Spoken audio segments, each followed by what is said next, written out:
Terima kasih Bapak Ibu yang berbahagia. Malam ini diskusi bulanan kita dengan tema puisi esai dan sastra diplomasi dalam seri buku Indonesia Malaysia, puisi esai Indonesia Malaysia, Kemilau Satu Langit. Ini buku puisinya. Saya yakin sebagian kawan-kawan sudah mempunyai buku ini dan sudah membaca. Buku puisi esai ini ditulis oleh 6 penyair Indonesia dan 6 penyair Malaysia. Antaranya dari Indonesia ada D. Kemalawati, Denok Kristianti, Fanny Jonathan Poik, Fatin Hamama, Heri Mulyadi, dan Ispedi Setiawan ZS. Sedangkan dari Malaysia, Abdul Karim Gulam, kemudian Hasyuda Abadi, Datuk Jasni Matlani, Juri Durabi, dan Jasni Yakub, kemudian Siti Rahmah Haji Ibrahim. Nah, ada 12 penulis dalam buku puisi esai Kemilau Satu Langit. Baik, kita mulai acara kita terlebih dahulu, yaitu sambutan dari Presiden Komunitas Puisi Esai ASEAN dan juga Presiden Bahasa Badan Bahasa dan Sastra Sabah, Bapak Datuk Jasni Matlani. Kepada Bapak Datuk Jasni Matlani, kami persilahkan. Bismillahirrahmanirrahim. Alhamdulillah, kita bersama lagi malam ini. Terima kasih Fatin Hamama, yang berhormat Datuk Haji Muhammad Arif, Menteri Tugas-Tugas Khas Sabah, Bapak Penjen, Bapak Najalani, Prof. Dr. Ramzah Dambul, dan semua kawan-kawan yang bersama-sama pada malam ini. Alhamdulillah, malam ini sekali lagi kita dapat bersama dalam satu program diskusi buku, ya, anjuran komunitas puisi esai ASEAN.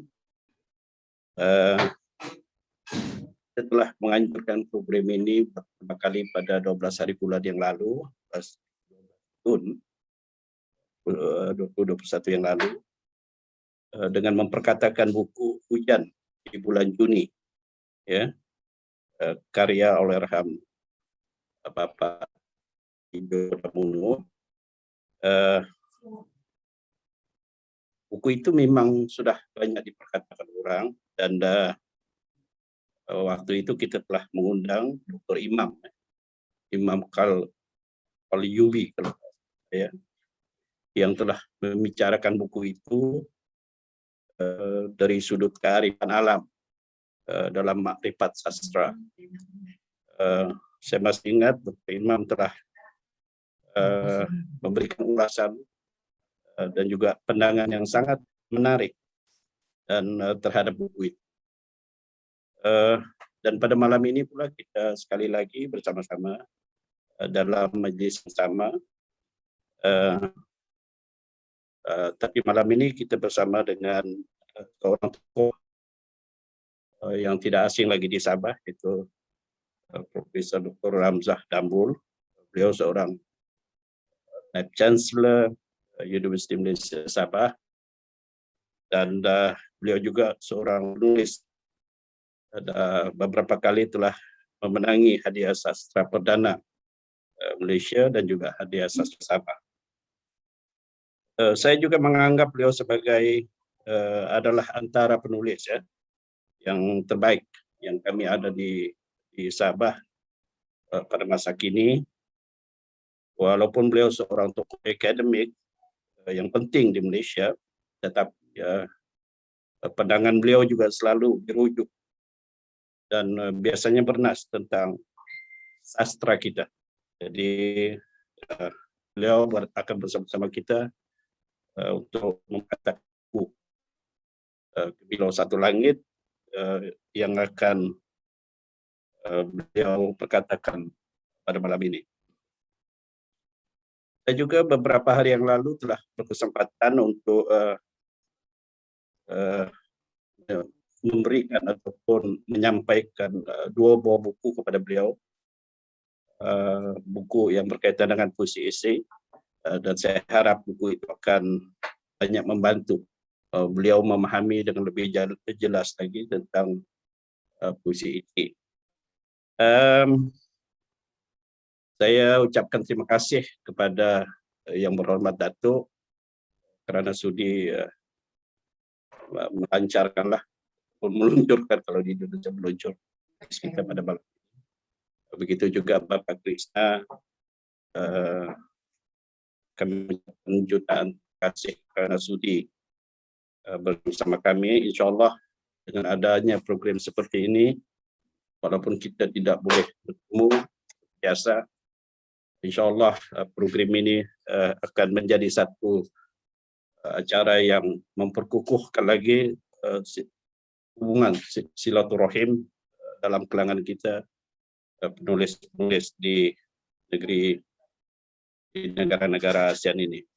Saya juga tadi lupa untuk ucapkan kepada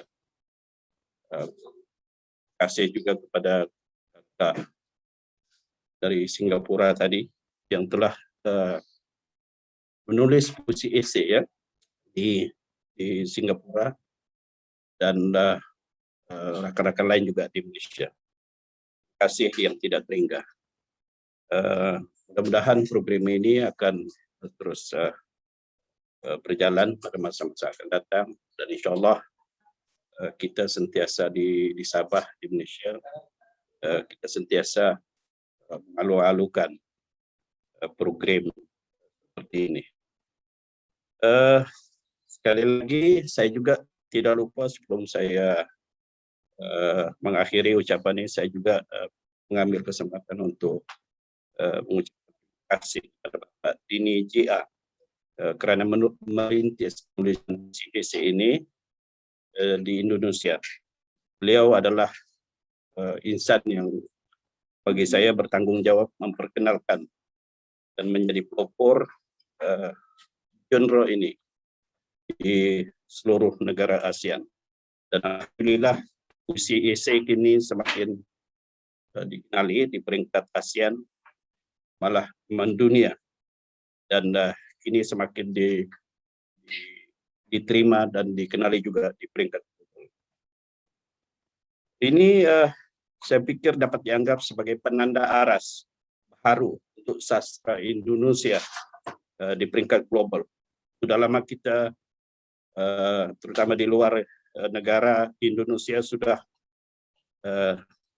dahulu kita hanya mengenali tokoh-tokoh besar seperti Amir Hamzah, Hamka, Chairil Anwar, W. Isrindra. Tetapi hari ini, pada masa sekarang, kita juga berkenalan dengan ramai tokoh-tokoh puisi esei, khususnya Bapak Dini J.A. yang kita pikir banyak berjuang dan berjasa dalam memertabatkan puisi esei ini di peringkat ASEAN. Alhamdulillah, sekali lagi saya ucapkan terima kasih. Jadi sebelum mengakhiri ucapan ini, saya sekali lagi mengalu-alukan Anda semua yang bersama-sama kita pada malam ini. Terima kasih yang berhormat Datuk, terima kasih Bapak Konjen, terima kasih Dr. Rim, dan semua teman-teman, terima kasih Patin, terima kasih Kak Halimah tadi di Singapura, dan semualah di Malaysia, Indonesia, di mana saja mereka berada. Mudah-mudahan program ini akan membawa manfaat kepada kita semua. Sekian, Assalamualaikum warahmatullahi wabarakatuh. Terima kasih. Waalaikumsalam warahmatullahi wabarakatuh. Terima kasih Kak Jasmine, terima kasih Presiden Komunitas Puisi Esai ASEAN dan Presiden Badan Bahasa dan Sastra Sabah. Hadirin, lanjut kita kepada acara selanjutnya, yaitu kata sambutan dari Bapak Konsul Jenderal Republik Indonesia Kota Kinabalu Sabah, Bapak Krishna Jaimani. Kepada Bapak kami persilakan. Terima kasih Bu Fatin. Bismillahirrahmanirrahim. Assalamualaikum warahmatullahi wabarakatuh. Selamat malam, salam sejahtera, dan salam sehat untuk kita semua. Yang berhormat Datuk Haji Muhammad Arifin bin Haji Muhammad Arif, Menteri Tugas-Tugas Khas Sabah. Yang berhormat Datuk Jasni Matlani, Presiden Komunitas Puisi Esai ASEAN, dan juga Presiden Badan Bahasa dan Sastra Sabah. Yang terhormat Bapak Denny J.A., pengagas puisi esai. Saya tidak tahu apakah beliau hadir pada malam ini. Kalau di undangan beliau tercantum nama beliau. Ada. Dan yang berhormat juga Profesor Dr. Ramzah Dambul, Timbalan Naib Chancellor dari University Malaysia Sabah. Dan tentunya juga yang terhormat kenalan nama saya Ibu Fatin Hamamah. Pertama-tama tentunya kita henti-hentinya memanjatkan puji dan syukur kehadirat Allah Subhanahu wa Ta'ala, karena kita masih diberikan nikmat kesehatan sehingga pada malam hari ini kita dapat bertemu walaupun secara online dalam acara diskusi sastra komunitas puisi esai ASEAN yang kedua kali. Adalah suatu kehormatan bagi saya diundang, dijemput dalam acara yang saya nilai sangat penting ini, karena acara ini yang mengambil tema puisi esai dan diplomasi sastra dalam Kemilau Satu Langit, kumpulan puisi esai Malaysia Indonesia, dapat lebih meningkatkan hubungan antara bangsa-bangsa ASEAN, khususnya antara masyarakat Indonesia dan Malaysia, dan lebih khususnya lagi antara sastrawan Indonesia dan sastrawan Malaysia. Saya juga menyambut baik penyelenggaraan program diskusi sastra komunitas puisi ASEAN kedua ini, yang merupakan manifestasi daripada kerjasama antara komunitas puisi esai Indonesia dan Badan Bahasa dan Sastra Malaysia. Para hadirin yang saya hormati, dari tema tersebut di atas, yang menarik bagi saya adalah dimasukkannya kata diplomasi. Ada banyak definisi atau pengertian mengenai diplomasi tersebut. Tetapi inti atau makna dari diplomasi adalah seni atau art dan kecakapan atau skill dalam penyelenggaraan hubungan resmi antara suatu negara dengan negara yang lain. Dan orang yang melaksanakan diplomasi disebut diplomat. Namun dengan perkembangan zaman, diplomasi tidak lagi menjadi monopoli para diplomat atau pemerintah. Sekarang siapa saja dapat melakukan diplomasi, baik itu swasta atau organisasi non-pemerintah, pengusaha, bisnismen, bahkan budayawan atau sastrawan. Maka saat ini kita kenal adanya istilah diplomasi kebudayaan atau diplomasi sastra sesuai dengan tema daripada diskusi kita malam hari ini. Dan Bapak Ibu sekalian, hadirin sekalian adalah para diplomat sastra.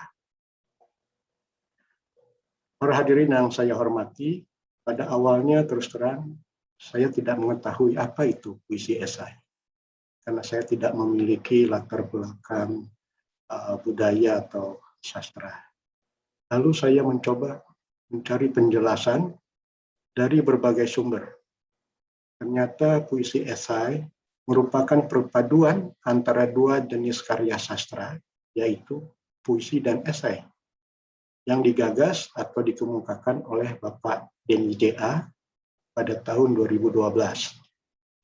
Dengan demikian dapat dikatakan bahwa puisi esai relatif baru. Bahkan kata puisi esai pun baru masuk ke dalam Kamus Besar Bahasa Indonesia pada bulan Mei 2020. Jadi memang puisi esai ini relatif masih baru ya.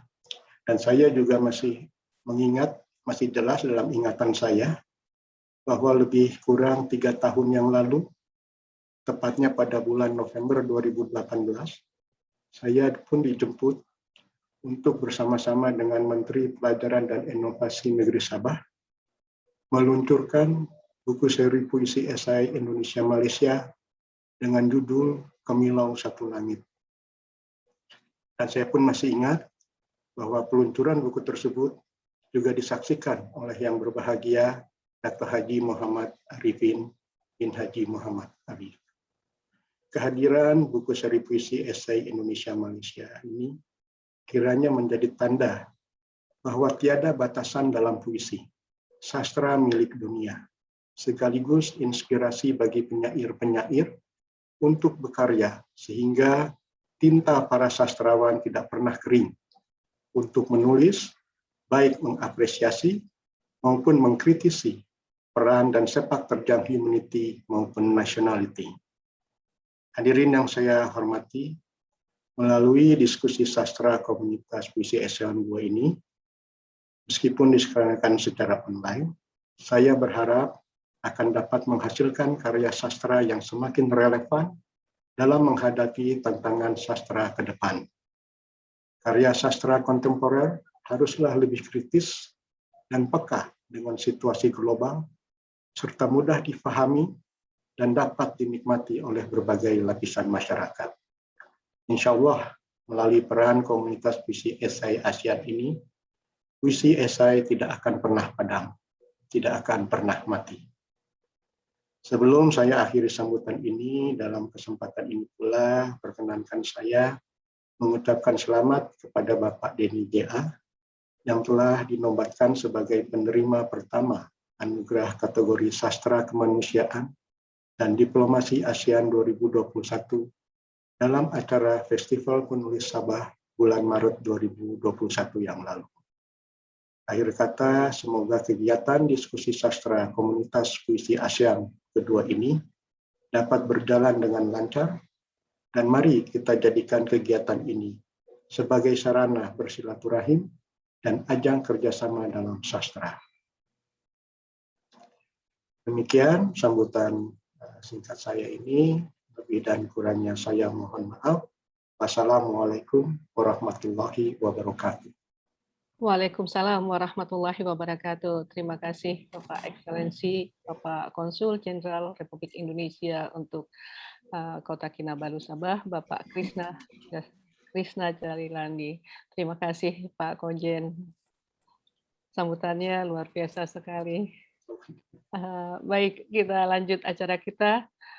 Kemudian kami mohon sudilah kiranya Bapak Datuk Haji Muhammad Arifin bin Haji Muhammad Arif, Bapak Menteri Tugas-Tugas Khas Wilayah Sabah, Malaysia, untuk memberikan kata sambutannya. Kepada Bapak Datuk Arifin, kami persilahkan. Terima kasih. Alhamdulillahi jamil uhibbul jamal wassalatu wassalamu ala rasulil akmal wa ala alihi wa ashabil abrar. Salam sejahtera kepada rakan-rakan semua. Terima kasih kepada moderator kita pada malam ini, Ibu Fatin Hamamah, yang sangat aktif, dan yang dikasihi yang berbahagia Bapak Krisna Jalani, Konsul Jenderal Indonesia di Kota Kinabalu. Terima kasih Bapak. Yang berbahagia Bapak Denny J.A., pengasas puisi esai. Yang berbahagia sahabat saya Profesor Dr. Ramzah Dambul, Timbalan Naib Chancellor Penyelidikan dan Inovasi Universiti Malaysia Sabah. Yang berbahagia Datuk Jasni Matlani, Presiden Bahasa yang juga Presiden Komunitas Puisi Esai ASEAN, para penulis dan aktivis sastra serta budayawan yang disebut oleh Bapak Konsul tadi sebagai para diplomat sastra dan budaya, sama ada di Malaysia, di Indonesia, atau di mana saja mereka berada, rekan dari Singapura, Brunei, mudah-mudahan bersama-sama kita. Saya bersyukur kepada Allah Subhanahu wa taala karena dengan limpah kurnianya kita dapat bertemu pada malam ini dalam satu program yang bertaraf serantau, yaitu program Majelis Puisi Esei dan Diplomasi Sastra. Secara dalam talian, program ini dianjurkan oleh komunitas Puisi Esei ASEAN, dan seperti yang kita semua ketahui, malam ini disaksikan secara langsung oleh ramai sastrawan daripada negara Indonesia, Singapura, Brunei, dan Malaysia sendiri. Malah mungkin juga disaksikan oleh rakan kita di Thailand dan beberapa negara lain. Mudah-mudahan dia akan menjadi wadah untuk silaturahmi dalam sastra, silatul ilmi, silatul adab, dan silatul fiqh. Gembira sekali karena dapat bersama-sama dengan Bapak Krishna Jalani, Konsul Jenderal Indonesia di Kota Kinabalu, Sabah, turut juga bersama rakan-rakan penulis yang lain, dan termasuklah pembentang atau pembicara kita pada malam ini, seorang tokoh di Sabah yang kita kenali sebagai pemikir, juga beliau seorang pelukis. Tidak dilupakan ucapan terima kasih juga turut dipanjangkan kepada sahabat kita Datuk Jasni Matalani, Presiden Bahasa dan Presiden Komunitas Puisi Esei ASEAN. Seterusnya Ibu Fatin yang rajin, dan moga-moga diberkati Allah Subhanahu wa taala usaha kita ini. Amin. Amin ya rabbal alamin. Pada khidmat saya, program ini pada malam ini amat bermakna dan bersejarah bagi kita semua. Ia adalah acara kedua selepas kita menganjurkan secara pertama pada 17 Jun yang lalu. Saya sendiri mengikuti majelis yang pertama itu sejak awal sehingga di akhir majelis.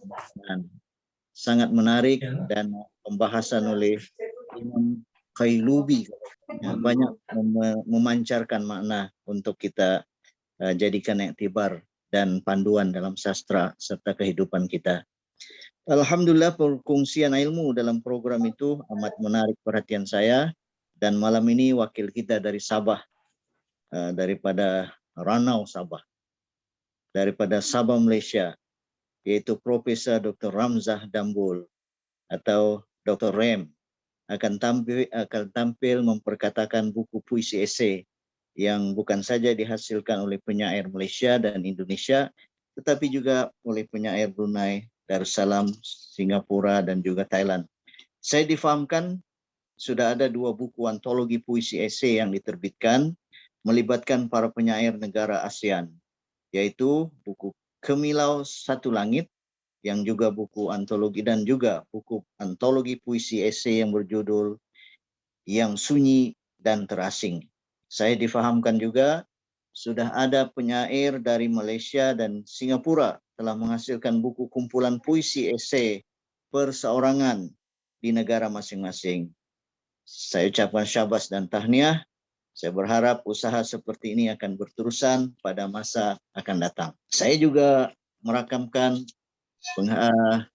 penghargaan dan terima kasih kepada semua yang telah terlibat dalam program ini. Saya sungguh gembira diundang seterusnya menyampaikan ucapan di majelis ini. Dengan adanya majelis seperti ini dapatlah juga kita mengubat rindu untuk bertemu dalam majelis sastra dan budaya yang seumpamanya, yang tidak dapat kita lakukan sejak 2020 yang lalu. Selalu Ibu Fatin dan rakan-rakan dari Indonesia, daripada Brunei, daripada Singapura, daripada Thailand datang ke Sabah, khususnya untuk festival penulis, kemudian untuk Mahrajan. Mahrajan sudah 2 tahun kita tertangguh. Moga-moga COVID ini segera dapat kita atasi dengan banyaknya vaksin di antara kita. Jadi, Maya yang dikasih sekalian, isu kemanusiaan adalah isu yang amat penting diberikan perhatian oleh para penulis. Apatah lagi di zaman kita sedang berhadapan dengan masalah penularan virus pandemik COVID-19 ini. Penularan virus ini memang sedikit sebanyak telah menjejaskan kualiti hidup kita dalam pelbagai segi, termasuk kegiatan budaya dalam pelancongan, dalam ekonomi secara keseluruhan. Ramai individu yang terjejas dan berbagai masalah kita hadapi. Namun dalam keadaan seperti ini, keprihatinan penulis terhadap isu kemanusiaan tanpa diskriminasi amatlah penting dan dituntut. Saya ucapkan tahniah khusus kepada Bapak Denny J.A. karena merintis genre sastra yang baru ini. Bapak Denny telah menawarkan satu cara baru dalam konteks berkomunikasi melalui sastra, yaitu bentuk pengucapan yang berjejak kepada dunia realiti, mempunyai nota kaki dan rujukan. Puisi esei sudah menjadi buah mulut orang dan sering diperkatakan oleh tokoh penulis, sastrawan, dan sarjana sastra yang ternama baik di Indonesia, di Malaysia, Thailand, Brunei, Singapura, dan Australia.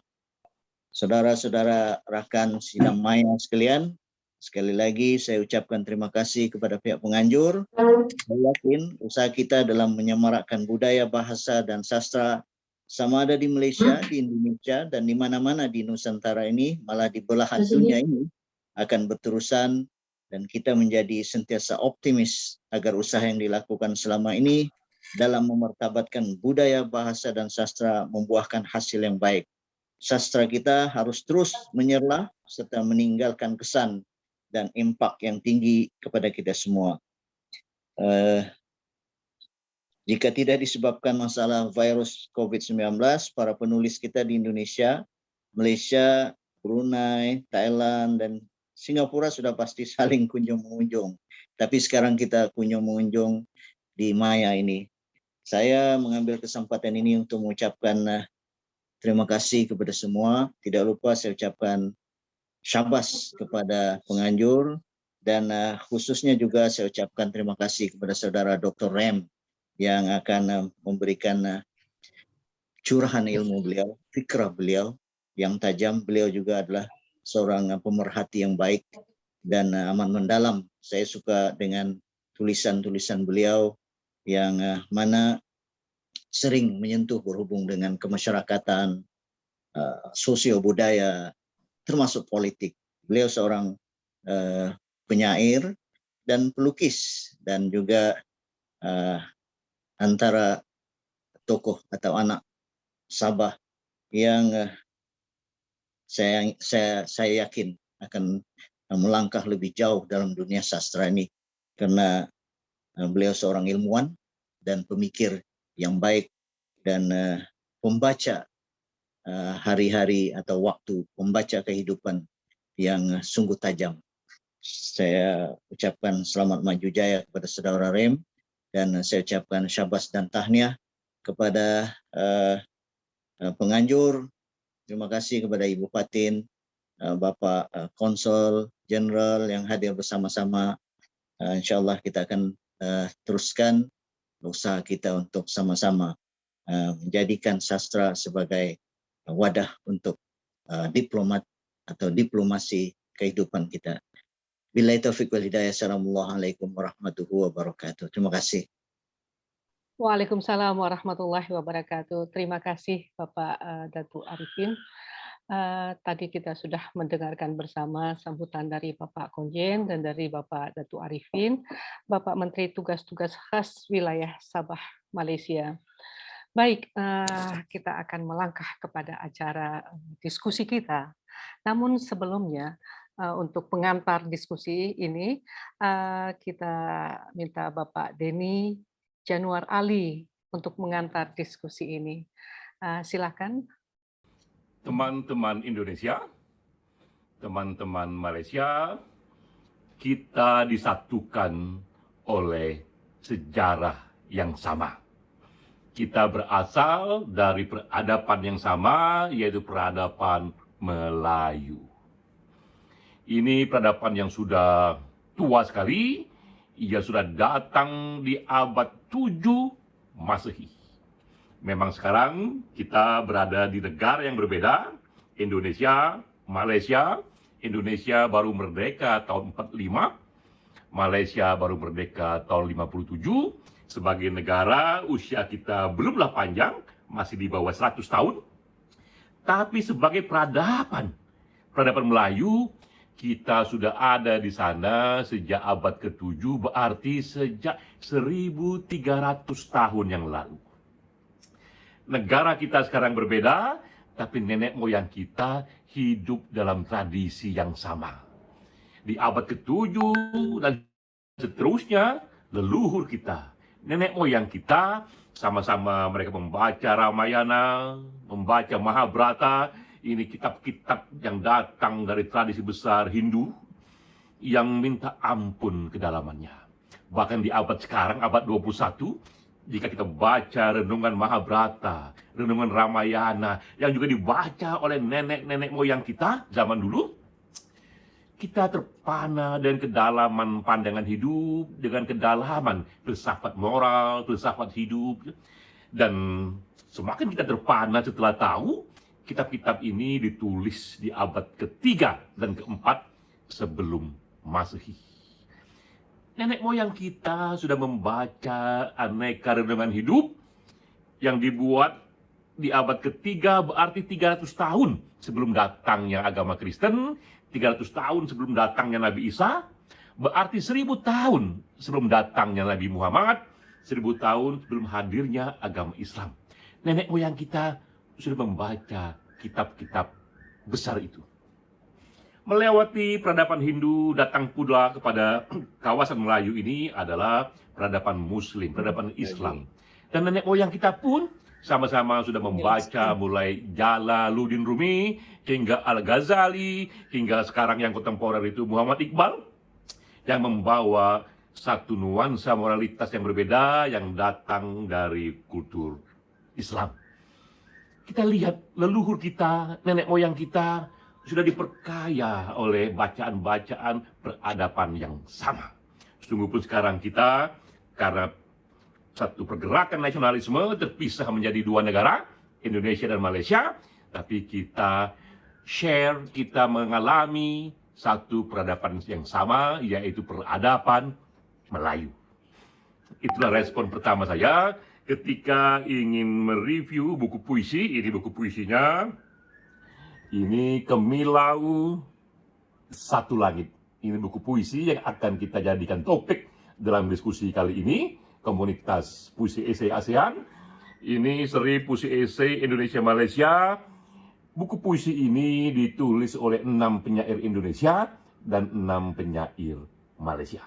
Satu hal yang juga baru, 12 penyair berkisah tentang pengalaman hubungan Indonesia dan Malaysia yang satu rumpun Melayu mengkisahkannya dalam puisi esai. Sebelumnya saya ingin ucapkan terima kasih dulu terselenggaranya acara ini kepada Fatin Hamama yang sekarang dan seterusnya akan menjadi moderator setiap kali diskusi komunitas puisi esai ASEAN. Fatin tak hanya moderator, tapi sesungguhnya ia adalah inisiator dari acara ini. Terima kasih juga kepada Datuk Jasni Matlani. Sekarang ia menjadi presiden komunitas puisi esai ASEAN. Terima kasih juga kepada Bro Jasni, Datuk Jasni, yang menyediakan waktu, menyediakan pikiran untuk mengembangkan puisi esai di kawasan ASEAN dan juga kemudian di kawasan yang lebih luas dunia. Terima kasih juga kepada Pak Krishna Jelani, ini Konsul Jenderal Republik Indonesia untuk Sabah, Malaysia, yang juga menyempatkan diri hadir. Juga Bapak Datuk Haji Muhammad Arifin, Menteri Sabah Malaysia, yang kita hormati, bersedia pula datang dan hadir dalam diskusi Zoom meeting ini. Dan tak lupa ini Profesor Dr. Ramzah Dambul dari Universiti Malaysia yang di Sabah, ya, di Malaysia. Saya membaca beberapa esai dari Dr. Ramzah Dambul, esai-esai yang kuat dan terasa sistematik datang dari seorang yang cerdas. Terima kasih banyak atas kehadirannya. Sekarang kita bicara mengenai buku ini, Kemilau Satu Langit. Ada 12 puisi esai di sana, tapi karena terbatasnya waktu, saya ngebahas sedikit saja, mengambil esensinya. Satu puisi dari Indonesia, puisi esai yang ditulis oleh Fatin Hamama, satu puisi yang ditulis di Malaysia, yang ditulis oleh Datuk Jasni Matlani. Ini Fatin menulis puisi esai yang judulnya Cahaya dua negeri di bawah bayu. Saya membaca puisi ini, lama saya terdiam, berkisah tentang kisah sebenarnya dua pemuda dan pemudi dari Indonesia yang kemudian pergi ke Sabah. Di sana akhirnya mereka menetap dan mereka menjadi guru, mereka menikmati masa-masa menjadi pendidik di sana. Dikisahkan dalam puisi esai ini, di masa tua tak ada yang lebih menyenangkan bagi dua guru ini kecuali melihat anak didiknya pelan-pelan menjadi tokoh yang berperan pada masyarakatnya. Ada yang menjadi sastrawan di sana, ada yang menjadi tokoh-tokoh publik di sana, dan ia pun teringat betapa perannya sebagai guru, karakternya sebagai guru juga ikut dibentuk ketika mereka berdua masih berada di Indonesia, tepatnya di Padang Panjang, itu di satu pesantren. Di sanalah karakter mereka dibentuk. Membaca puisi esai Fatin Hamamah ini terasa betapa sejarah dua negara, kultur dua negara, Indonesia dan Malaysia, bersatu dalam dua tokoh pemuda-pemudi suami istri ini yang akhirnya tinggal di Malaysia hingga masa tuanya, dan mereka menganggap Indonesia itu tanah air yang pertama dan Malaysia tanah air yang kedua. Sangat indah. Juga puisi Datuk Jasni Matlani yang judulnya Burung yang Menangis. Ini juga cerita tentang dua negara, seorang laki-laki dari Malaysia jatuh cinta pada gadis Jawa dari Malaysia, dari Indonesia, dari Jawa, dan olehnya gadis itu dibawa ke Malaysia, hidup di sana, dan sang gadis menjadi burung yang menangis karena ia sering rindu kepada kampung halaman, kepada keluarga yang ditinggal di Indonesia, dan diceritakan dinamika suami istri di sana, dan kita pun mendapatkan satu insight betapa perbedaan budaya dua negara ini itu bisa diatasi oleh dua manusia yang sama-sama Homo sapiens, mengatasi perbedaan budayanya, dua manusia yang sama-sama punya rasa sepi, yang sama-sama ingin dicintai, yang sama-sama ingin mencintai, yang sama-sama ingin membangun keluarga. Betapa persamaan sebagai manusia melampaui perbedaan sebagai warga negara, perbedaan dari dua budaya yang melatarinya. Asik, gurih dan sedap. Kisah-kisah puisi esai ini, acap kali kita tahu ini kisah yang sebenarnya yang dipuisikan. Memang begitulah watak dari puisi esai, ia memfiksikan kisah-kisah nyata. Pertanyaannya memang sekarang ini, kita hidup di era yang minta ampun besarnya.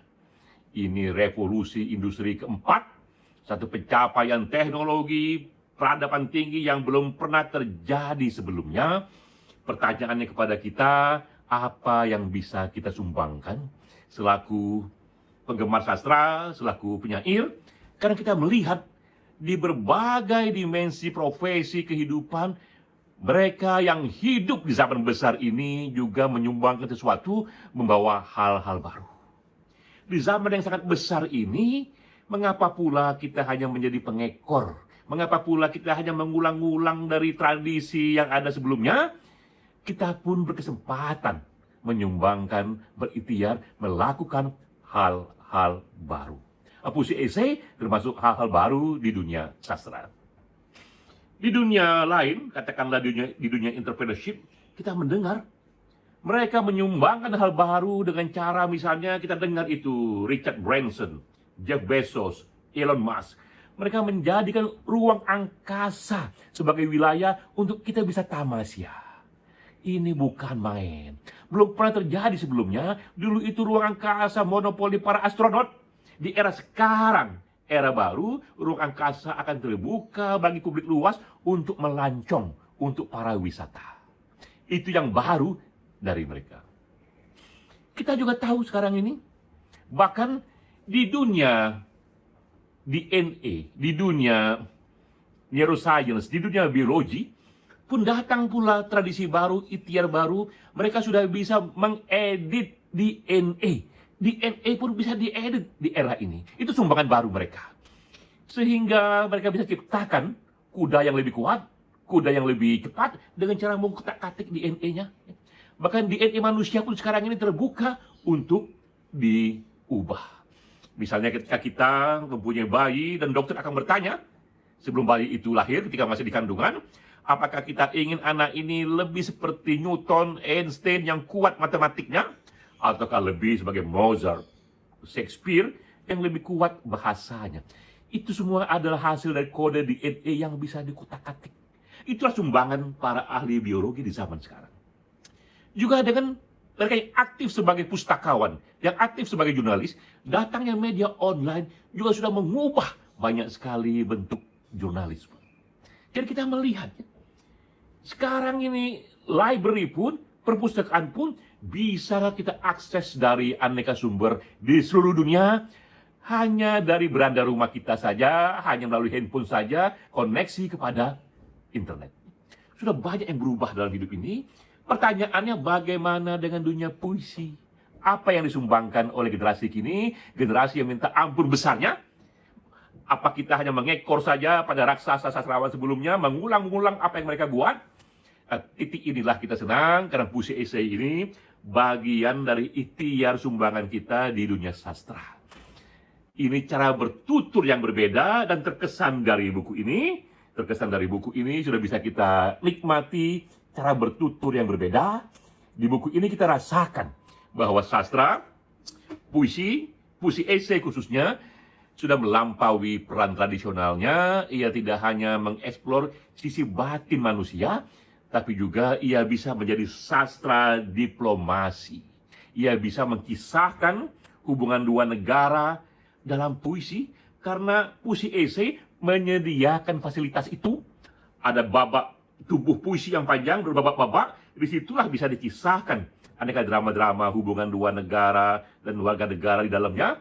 Dan juga ada fasilitas catatan kaki, di mana dokumen-dokumen sejarah, sumber-sumber informasi, fakta-fakta yang nyata bisa juga diberitakan di sana. Sehingga lengkaplah itu perpaduan antara fiksi dan fakta. Puisi esai menyediakannya.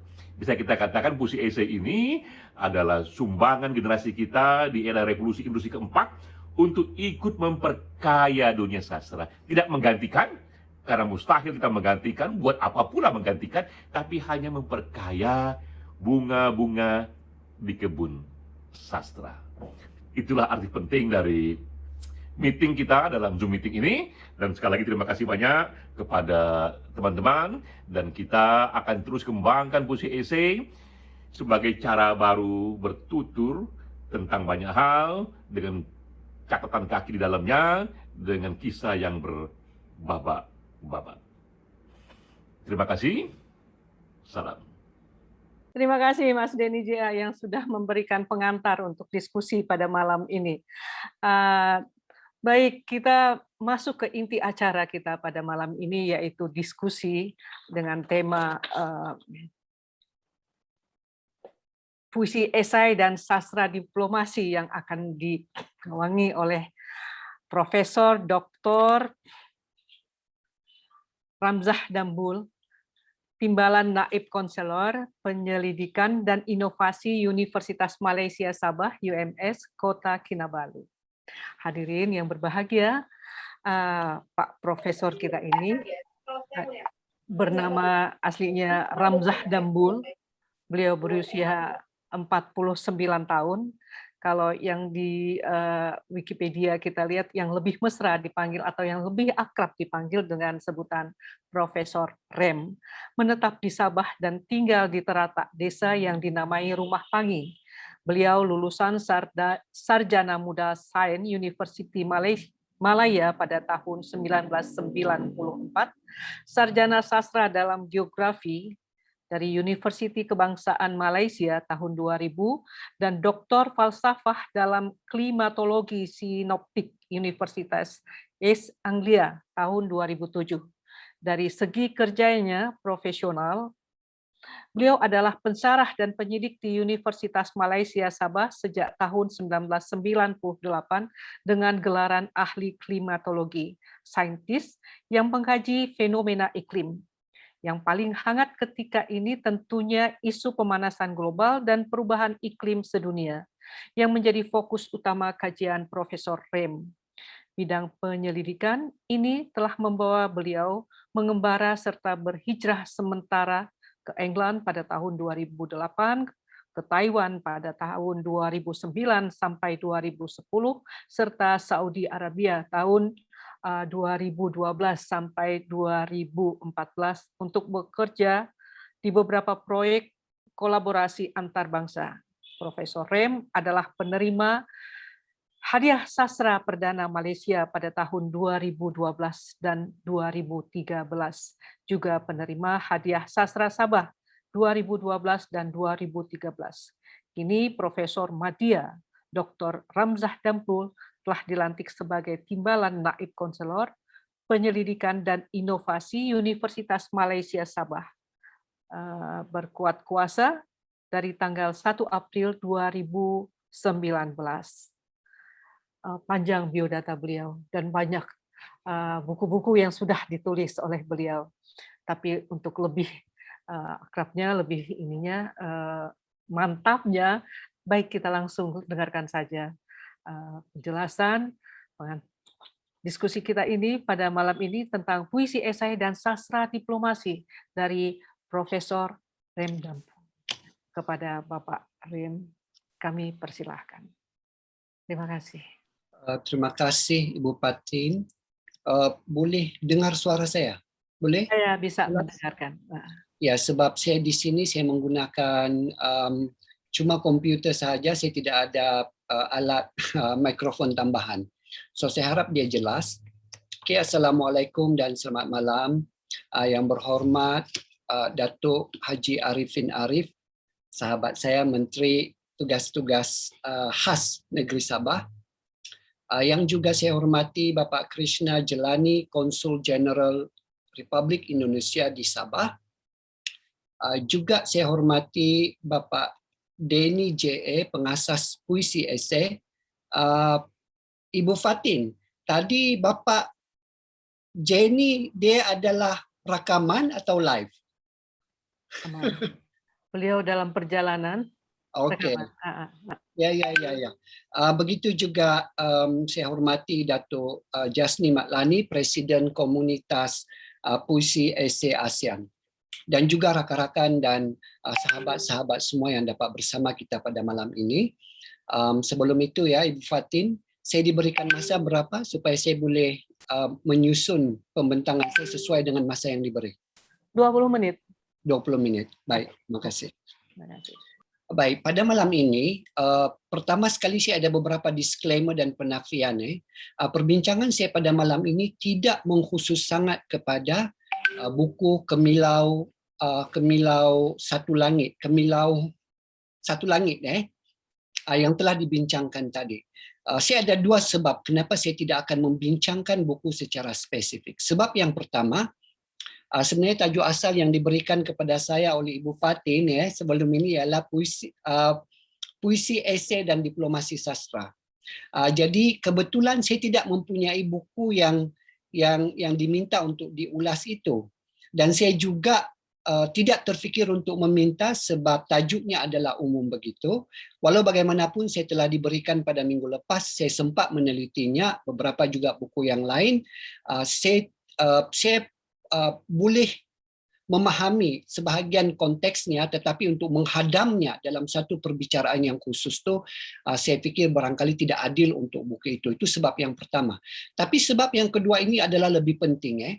Sebenarnya apabila kita bercakap tentang sastra diplomasi atau diplomasi sastra, sebenarnya dia tidak sesuai kalau kita ikat kepada satu karya tertentu sahaja. Sebab bila kita bercakap tentang diplomasi sastra, ia melibatkan satu gagasan yang besar.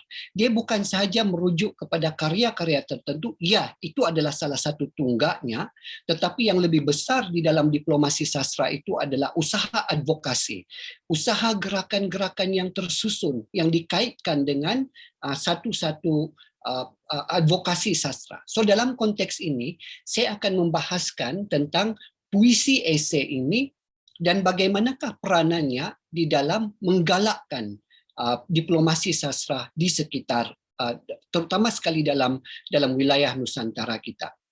Baik, itu adalah disclaimer saya.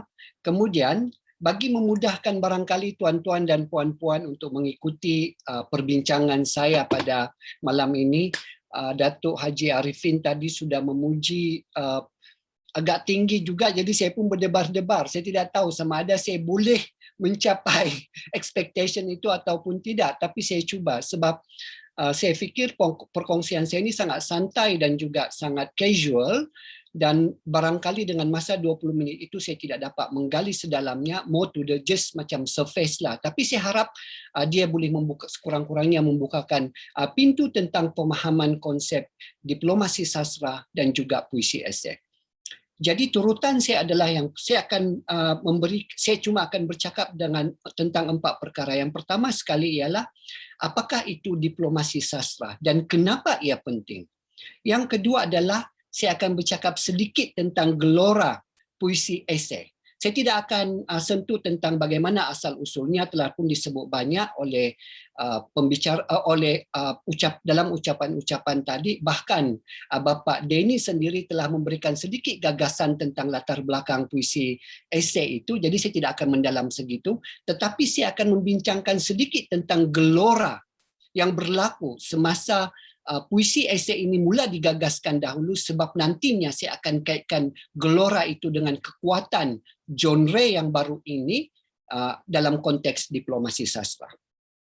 Kemudian yang ketiga, saya akan bercakap sedikit tentang situasi semasa diplomasi sastra dan diplomasi sains dalam konteks Nusantara. Kenapa saya menggunakan diplomasi sastra dan diplomasi sains? Sebab kita ingin membanding tara. Sebab kedua-dua ini adalah merupakan alternatif kepada diplomasi politik, yaitu diplomasi tradisional yang biasa, seperti yang disebutkan oleh Bapak Krishna tadi, yaitu adalah diplomat tradisional yang mana tugasnya sebenarnya tujuan khususnya adalah untuk menghubungkan dua negara. Walau bagaimanapun, diplomasi sastra dan sains ini adalah alternatif. Dan kenapa saya bandingkan kedua-dua ini? Supaya kita dapat belajar, kita komuniti sastra dapat belajar di dalam apa yang telah pun dilalui oleh dalam bidang sains. Sebab diplomasi sains sebenarnya lebih ke depan berbanding dengan diplomasi sastra. Bahkan di dalam akademik pun diplomasi sains telah dianggap sebagai satu disiplin tertentu dan dia digunakan secara meluas di dalam konteks menyelesaikan banyak perbelahan di dunia. Malah kalau kita bercakap tentang isu pandemik sekarang pun, iaitu tentang COVID-19. Tanpa diplomasi sains, dengan hanya bergantung kepada diplomasi tradisional, yaitu diplomasi politik, barangkali kaedah kita untuk menangani pandemik global ini tidak akan sekuat seperti yang sekarang. Kenapa kita dapat menghasilkan vaksin dalam tempoh 1 tahun selepas berlakunya wabak itu? Karena wujudnya diplomasi sains.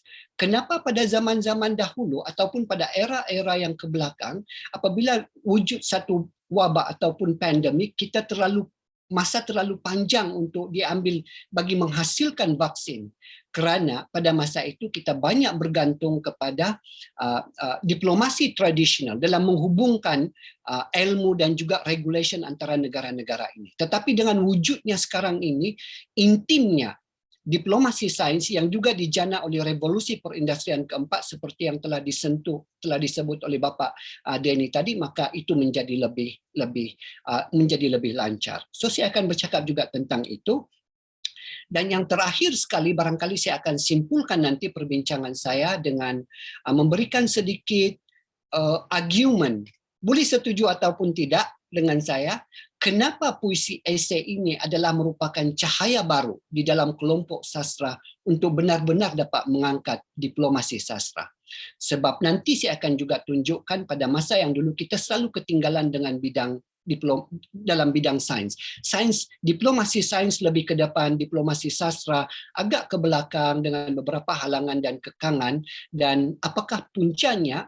Saya akan bercakap tentang struktur fundamental di dalam gerakan advokasi sastra itu sendiri yang akhirnya barangkali memberi kesimpulan bahawa puisi esei ini adalah satu bentuk yang boleh menebat masalah-masalah yang wujud ketika ini. Dan akhirnya kita dapat mengangkat diplomasi sastra setara dengan diplomasi alternatif yang lain, misalnya diplomasi sains.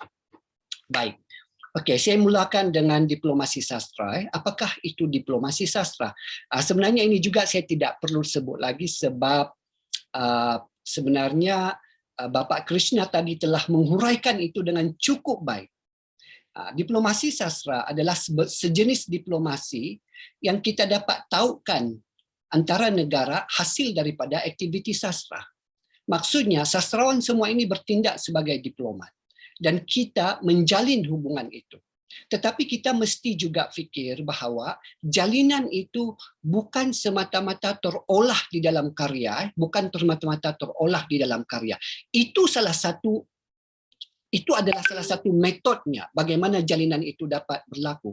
Tetapi apa yang terolah di dalam karya itu sendiri, impaknya kepada diplomasi sastra sebenarnya tidaklah begitu besar. Yang memberi impak yang besar adalah aktiviti, advokasi di luar daripada karya itu, di luar daripada seperti apa yang kita buat pada masa sekarang ini, di mana kita berbincangkan tentang puisi esei. Tetapi pada hari ini kita ada perwakilan daripada konsulat dan juga kita ada perwakilan daripada Kabinet Negeri Sabah. So saya fikir itu telah menganjakkan kepada satu kepada satu tingkat di mana ada policy maker di sana, kan? Jadi sebab itulah juga ya, Ibu Patin, saya minta maaf lah kerana saya tidak menyentuh buku Kemilau itu secara khusus sebab saya kata yang akhirnya yang akan membangunkan diplomasi sastra itu bukanlah semata-mata kepada karya dalam sastra itu sendiri. Itu hanyalah sarana. Itu adalah platformnya. Tapi advokasi di luar itu yang digerakkan oleh sastrawan ini sendiri, misalnya aktiviti kita pada malam ini, begitu juga dengan aktiviti penobatan Bapak Jenny sebagai tokoh diplomasi puisi esei pada beberapa bulan yang lalu, itu sebenarnya adalah yang lebih mewarnakan diplomasi sastra itu. Jadi kenapa diplomasi sastra ini penting? Kenapa dia adalah penting? Sebab barangkali ini agak sensitif sikit kalau saya sentuh, tapi saya cuba letakkan dalam keadaan yang lebih lembut. Ini bukan kritikan kepada negara-negara, mana-mana negara, sama ada negara Malaysia ataupun negara-negara ASEAN yang lain. Tetapi kita juga perlu memahami hakikat bahawa dalam gelora geopolitik sekarang ini, wujud pelbagai ketegangan antara negara ini. Sama ada di ASEAN, dalam dunia dan sebagainya. Kita tahu sekarang ini, apabila China bangkit sebagai kuasa dunia, maka dia sudah memberikan sanggahan-sanggahan tertentu kepada Amerika Syarikat. Dan bila keadaan itu wujud, maka kita akan ada ketegangan di dunia ini, di mana mungkin secara tidak langsung negara-negara tertentu memihak kepada China, negara-negara tertentu memihak kepada Amerika Syarikat, negara-negara tertentu itu berkecuali, berada di tengah-tengah dan sebagainya. Tetapi apa yang ingin saya sampaikan di sini, diplomasi tradisional, yaitu diplomasi politik itu sebenarnya terikat kepada ideologi dan sentimen politik ada dalam setiap negara. Jadi dia ada keterbatasan, dia ada limitasi tertentu. Kan? Kadang-kadang sekalipun kita ingin sangat bersahabat, ingin menjalin persefahaman dan menjadi satu, Ibu Fatin, nanti ingatkan saya 10 minit sebelum masa tamat dan juga 5 minit supaya saya boleh supaya lebih mudah untuk saya merangkumkan pembentangan saya. Jadi yang saya katakan tadi, kadang-kadang kita ingin menjalin tetapi kerana kekangan politik itu bukan pada peringkat pribadi kita tidak mahu, tetapi kita juga perlu menghormati ideologi yang ada pada negara kita. Itulah kekangannya diplomasi politik. Tetapi bila kita bercakap tentang sains, diplomasi sains, dia adalah objektif. Tidak ada sentimen di sana, tidak ada nilai di sana. Di dalam sains, it is all about science. It is all about data driven. Apa yang terpancar dalam data itu dan secara empiricalnya, maka itulah yang akan mendekatkan kita. Begitu juga dalam sastra, ia adalah tentang rasa, kan? Ia adalah tentang kemanusiaan, ia adalah tentang kebudayaan dan kebersamaan itu. Jadi kita tidak terkongkong oleh ideologi yang kita perlu hormati. Sebab itu kita kata, bukan saya kata diplomasi politik itu tidak penting, tidak. Diplomasi politik itu masih lagi merupakan tunggak diplomasi dalam seluruh negara kita, dia masih lagi teratas. Tetapi kerana wujudnya limitasi-limitasi tadi, alternatif tertentu perlu diberikan dalam situasi-situasi tertentu. Dan itulah kita kata diplomasi sastra salah satunya, dan juga diplomasi sains. Kenapa saya suka membandingkan ini juga? Seperti yang disebutkan oleh Ibu Fatin tadi, saya ada sedikit pengalaman lah, walaupun saya seorang ahli akademik, tetapi saya juga ada sedikit pengalaman dipinjamkan di Kementerian Federal, Kementerian Sains, Teknologi dan Inovasi selama hampir 4 tahun. Dan semasa di sana, saya adalah teknokrat dan dalam masa yang sama juga menjadi diplomat sains. Sebab saya terlibat dalam beberapa program yang merangkaikan ASEAN dan juga negara-negara lain lah. Saya menjadi pengurusi untuk jawatan kuasa bilateral bersama dengan China, Amerika Syarikat, Afrika Selatan, dan juga negara-negara Islam, OIC. Tetapi dalam masa yang sama juga, saya sentuh dalam ASEAN ini sebab ini lebih dekat kepada kita. Saya juga adalah merupakan ketua delegasi Malaysia bagi Coral Triangle Initiative. Coral Triangle Initiative ini adalah merupakan satu inisiatif pemeliharaan sumber marin yang berada yang dikepung secara 3 segi oleh negara Filipina, Malaysia dan juga Indonesia di timur Sabah, iaitu dalam sekitar Laut Sulu Sulawesi dan menganjur sampai ke sebahagian timur Lautan Pasifik, di bahagian barat Lautan Pasifik. So sebenarnya jalinan ia sebenarnya adalah sangat penting sebab seperti yang semua kita tahu, saya harap ini saya tidak sensitif ya untuk saya sentuh, tetapi saya tidak akan mendalam. Seperti yang kita tahu bahawa kawasan Laut Sulu Sulawesi di timur Sabah itu adalah merupakan kawasan perairan yang menjadi milik 3 negara, Filipina, Malaysia dan juga Indonesia. Dan seperti yang kita tahu, wujud juga ketegangan-ketegangan di sana kerana berlakunya seperti kita kata pencerobohan, penyeludupan dan juga perebutan. Di mana kita tahu misalnya kita pernah dengar tentang kes Ambalat, iaitu pertikaian tentang sempadan. Tapi itu kita tinggalkan. Pada hari ini kita bercakap tentang sasar serumpun. Tapi apa yang saya maksud disebabkan oleh konflik tersebut, maka sebenarnya itu adalah dianggap kawasan yang tegang. Tidak mudah untuk kita datang ke sana, tidak mudah. Kita perlu dapat keizinan tertentu. Tidak mudah juga kita untuk merentas di sana, dan kalau kita tengok di sana tidak ada banyak aktiviti perdagangan yang berlaku kerana dia dianggap sebagai kawasan yang sensitif dari segi kedaulatan dan keselamatan untuk ketiga-tiga negara ini. Tapi saya percaya bahawa dari segi diplomasi politik pun sekarang ini sedang berjalan dengan begitu baik sekali dan telah pun menganjak dengan lebih baik berbanding dengan yang dahulu-dahulu. Tapi saya ingin tunjukkan bahawa dalam platform yang saya menjadi ketua delegasi Malaysia, kemudian saya dilantik sebagai pengurusi, iaitu Coral Triangle Initiative itu, bagaimana saintis dan juga teknologis telah merobohkan perbalahan dan sengketa itu di dalam sains. Kami para saintis, kami boleh meneroka di perairan itu, tiada sebarang isu. Kerana sebagai saintis, semua orang faham bahawa ia tidak mempunyai kaitan dengan politik tentang kedaulatan, tentang kedaulatan. Ini adalah tentang selamatkan sumber marin kita supaya kita ada bekalan. Sebab dianggap bahawa segitiga itu adalah merupakan sumber marin yang terkaya di seluruh dunia ini. Walaupun kawasan dia kecil, tapi dia jauh lebih kaya daripada seluruh lautan di dunia. Jadi dia perlu dipertahankan, dia perlu dipelihara, sebab pada masa akan datang, kalau kita berdepan dengan krisis ketidakcukupan makanan, food security, maka itulah tempatnya. Dan disebabkan kesedaran inilah, maka apabila datang dalam konteks sains, ketiga-tiga negara ini semuanya setuju, tidak ada perbalahan. Ya, semua saintis kita perlu berada di sana, tidak timbul sensitivity.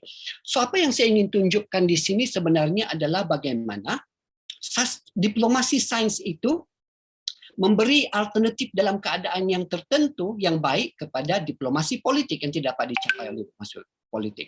Tetapi yang saya ingin sebutkan di sini ialah diplomasi sastra kita masih lagi agak ketinggalan. Now, sekarang sebelum saya pergi kepada bagaimana nanti diplomasi sastra dapat dicapai melalui puisi esei, saya berikan sedikit tentang gelora puisi esei. Mungkin Ibu Fatin juga tahu dulu kan, kita begitu hangat di dalam WhatsApp group. Sebenarnya Datuk Arifin sendiri pun mesti teringat tentang peristiwa itu. Bagaimana pergelutan kita di sana tentang puisi esei ini yang ditentang dengan hebat dan bermacam-macam persoalan. Sebab misalnya ada ramai yang mengatakan bahawa puisi esei ini sebenarnya bukan puisi baru. Dan Bapak Denny, dia telah pun mengambilkan pendirian yang salah dan tidak menghormati sejarah kesusastraan Nusantara kerana tiba-tiba dia menghak milikkan sesuatu yang telah lama wujud dan sebagainya, kan. So wujud pertikaian-pertikaian seperti itu. Tetapi sebenarnya, dan seperti yang telah digariskan, sebab itu saya banyak membaca karya-karya Bapak Denny, sebab saya fikir cara kami berfikir itu adalah sama, di mana kita bidang itu perlu dia merentas semua. Kita perlu memahami dan berminat dalam pelbagai perkara politik, sains untuk kita menjadi seorang sastrawan atau penulis sastra yang betul-betul intinya itu membumi. Jadi itulah dia telah pun menjadi satu perbahasan yang hangat.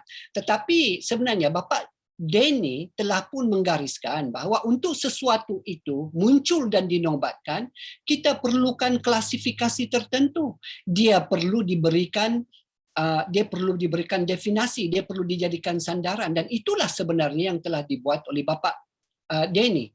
Dia gariskan. Mungkin orang kata bahawa puisi esei ini ataupun sesuatu yang seakan-akan bentuknya itu telah pun bercempara merata-rata bertahun-tahun sebelum itu. Tapi sebenarnya dia tidak pernah diangkat dan diberikan baju yang khusus. Jadi justru itu, maka pada masa itu dia tidak muncul sebagai satu, kita tidak boleh terima dia sebagai satu genre yang baru. Genre yang baru apabila ada usaha secara sistematik dan tersusun untuk memberikannya DNA ataupun identiti tertentu. Yang mana identiti itu diformaliskan, dirasmikan, dan itu yang telah dilakukan oleh Bapak Denny. Ibaratnya macam ni, telah pun disebutkan tadi, berapakah umur Indonesia dan berapakah umur Malaysia? Umur Indonesia barangkali diukur kepada tahun kemerdekaannya saya tidak berapa ingat tadi, tapi 1940 something, dan Malaysia pula adalah 1963. Tanah Melayu merdeka 57, tetapi Malaysia itu sendiri 63. So barangkali itu adalah ukuran untuk kewujudan Malaysia. So setiap kali kita menyentuh dalam sejarah, maka itulah sandaran dan benchmark untuk kita katakan tentang kewujudan Malaysia sebagai sebuah negara. Jadi, kalaulah ada seorang mengatakan, tidak, Malaysia ini telah wujud 1000 tahun, Indonesia telah wujud 1500 tahun. Ya, betul, tamadun itu sudah ada di sana. Tetapi daripada segi memberikan sempadan, memberikan perlembagaan, dan memberikan identiti ketatanegaraan, maka itulah benchmarknya. So, begitulah juga dengan puisi esei. Bila kita kata, walaupun orang kata ia telah pun wujud 20 tahun dulu ini telah ni kan ni.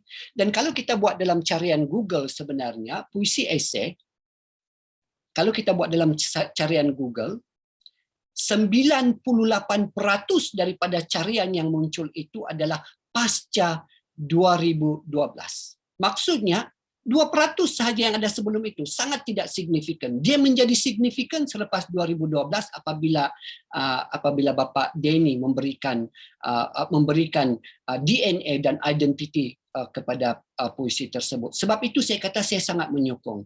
Ada beberapa sebab kenapa saya menyokong pembaharuan genre ini, sebab saya fikir bidang ranah sastra kita ini terlalu tidak berinovasi. Dan bila dia tidak berinovasi, maka dia jarang untuk dapat menarik orang-orang muda dan sebagainya. Kita perlu tunjukkan bahawa sastra ini juga dinamik, dia boleh berinovasi, kan?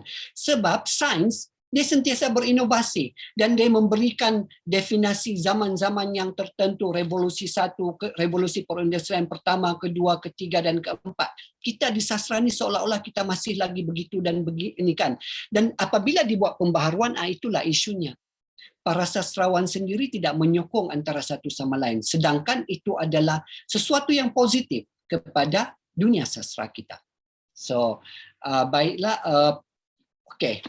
Barangkali saya pergi kepada yang kedua terakhir dalam pembicaraan saya ini. Sekarang ini, kenapakah puisi esei ini boleh memberi nafas baru kepada usaha kita untuk menjadikan sastra sebagai satu diplomasi alternatif, sebagaimana unggulnya sains. Sebab saya kata bahawa puisi esei ini, dia mempunyai ciri-ciri tertentu yang saya fikir boleh memberi tarikan tersendiri kepada policy maker atau pembuat polisi dan pihak berautoriti. Sebab saya ingin nyatakan di sini, untuk kita menjadi alat diplomasi yang efektif, sesuatu bidang itu mesti menerobos di dalam ekosistem kerajaan itu sendiri, di dalam ekosistem polisi dan dasar.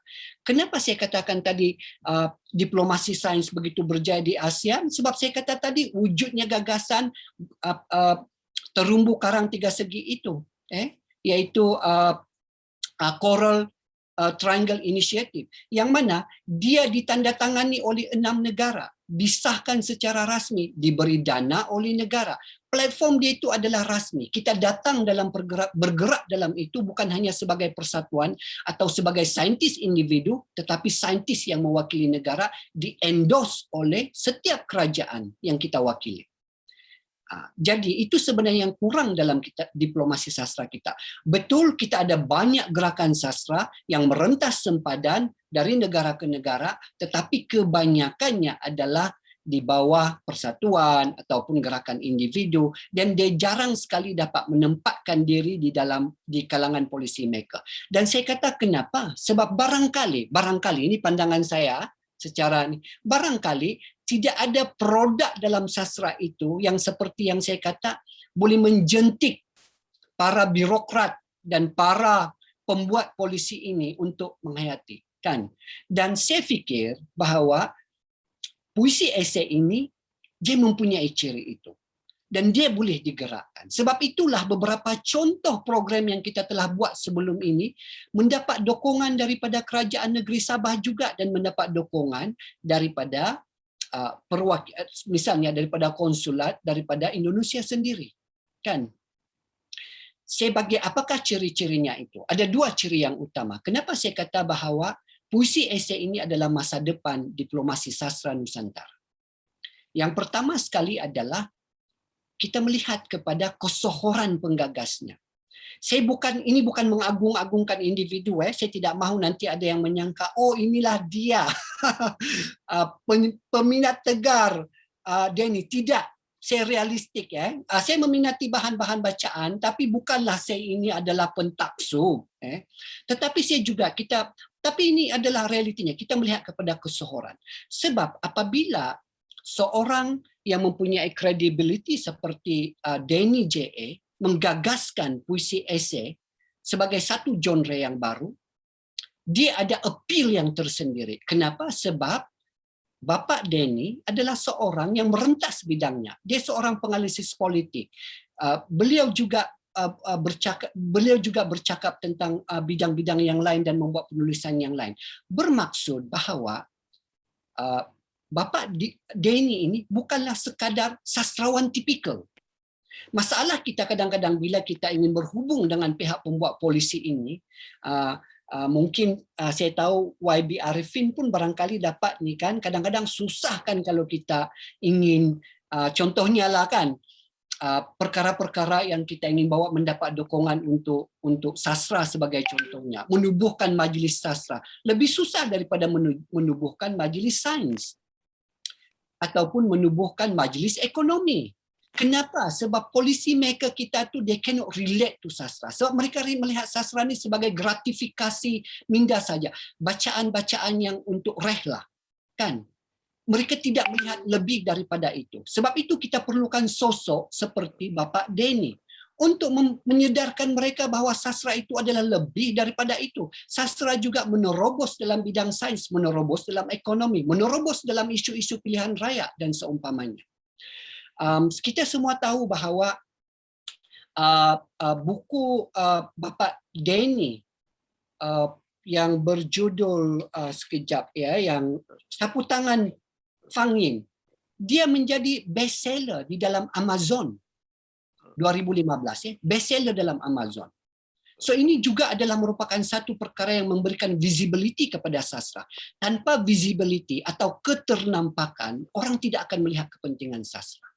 Bapak Denny juga telah dinobatkan sebagai salah seorang influencer digital, influencer internet 30 paling berpengaruh di dunia, bukan di Indonesia, bukan di ASEAN, di dunia.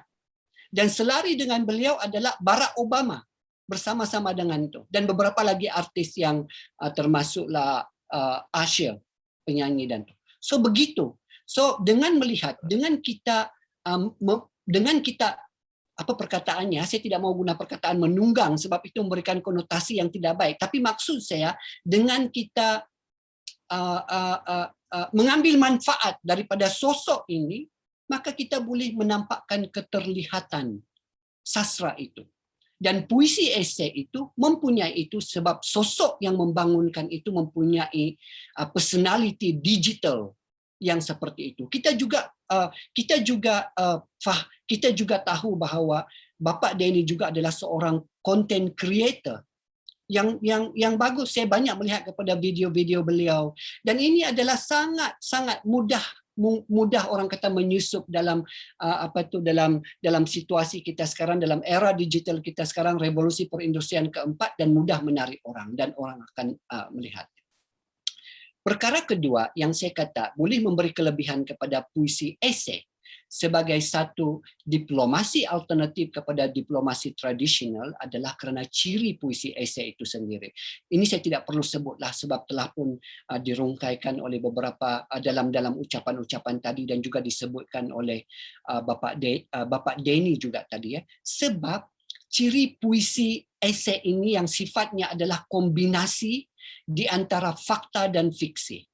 Dan juganya cirinya berbentuk agak prosaik.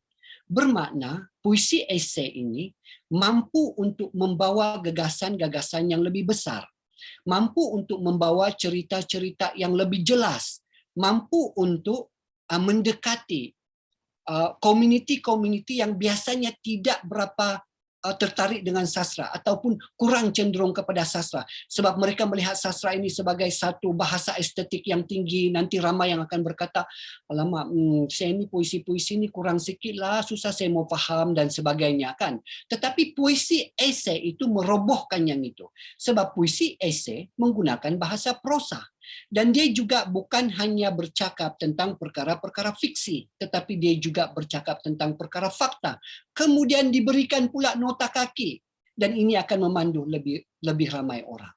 So dengan menunggang kepada dua kekuatan itu tadi, yaitu kesohoran sosok yang memasyurkan puisi esei, dan juga ciri puisi esei itu sendiri yang merupakan satu takungan yang begitu luas, boleh menakung banyak perkara yang lebih mudah dihayati oleh kelompok yang lebih besar, termasuk yang di luar daripada komuniti sastra kita sendiri, maka lebih mudah kita untuk advokasikan puisi esei sebagai landasan kepada mencapai diplomasi sastra.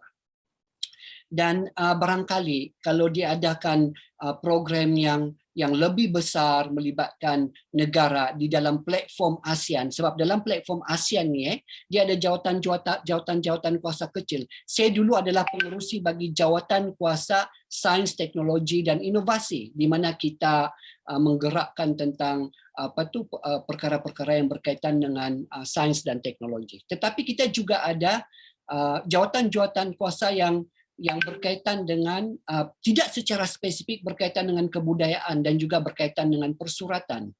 Tetapi tidak pernah ada pengisian yang cukup besar di sana dalam sastra. Sebab saya tidak tahu barangkali sastrawan kita ni sifatnya adalah mereka ini terlalu konvensional. Sastra itu adalah sastra yang tradisional. Kadang-kadang mereka tidak menguasai tentang sains, isu-isu semasa. Sebab itu saya kata saya tertarik baru-baru ini saya melihat video Bapak Denny di mana beliau bercakap tentang pandemik kita dan tentang vaksinasi. Kenapa dia adalah penting, kan? Jadi pada saya sosok-sosok seperti inilah kalau kita ingin mengangkat sastra itu ke satu tahap di mana dia lebih dekat kepada policy maker dan akhirnya memberi kita platform untuk menjadi diplomasi yang setanding dengan sains, maka inilah sosok seperti ini. Dan juga satu bentuk sastra seperti puisi esei yang mana takungannya adalah lebih luas. Jadi itu adalah argumen terakhir saya. Saya minta maaf ya, Ibu Fatin, karena saya telah pun mengambil masa lebih daripada yang diperuntukkan. Tetapi itulah argumen saya pada malam ini yang saya nyatakan bahwa puisi esei ini dia mempunyai ciri-ciri yang cukup terbaik untuk kita mengangkat advokasi sastra kita supaya mencapai satu tahap diplomasi yang bermakna untuk negara-negara ini sebagaimana bermaknanya diplomasi sains sebagai alternatif kepada diplomasi tradisional yaitu diplomasi politik. Terima kasih. Terima kasih Dr. Rem, Profesor Rem. Demikian tadi Bapak Ibu bahasan yang sudah disampaikan oleh Profesor Rem. Ada tanggapan dari Bapak dan Ibu semua? Bisa melambaikan tangan. Selamat malam, Profesor Rem. Halo, Profesor. Selamat malam, Ibu. Selamat malam, Ibu.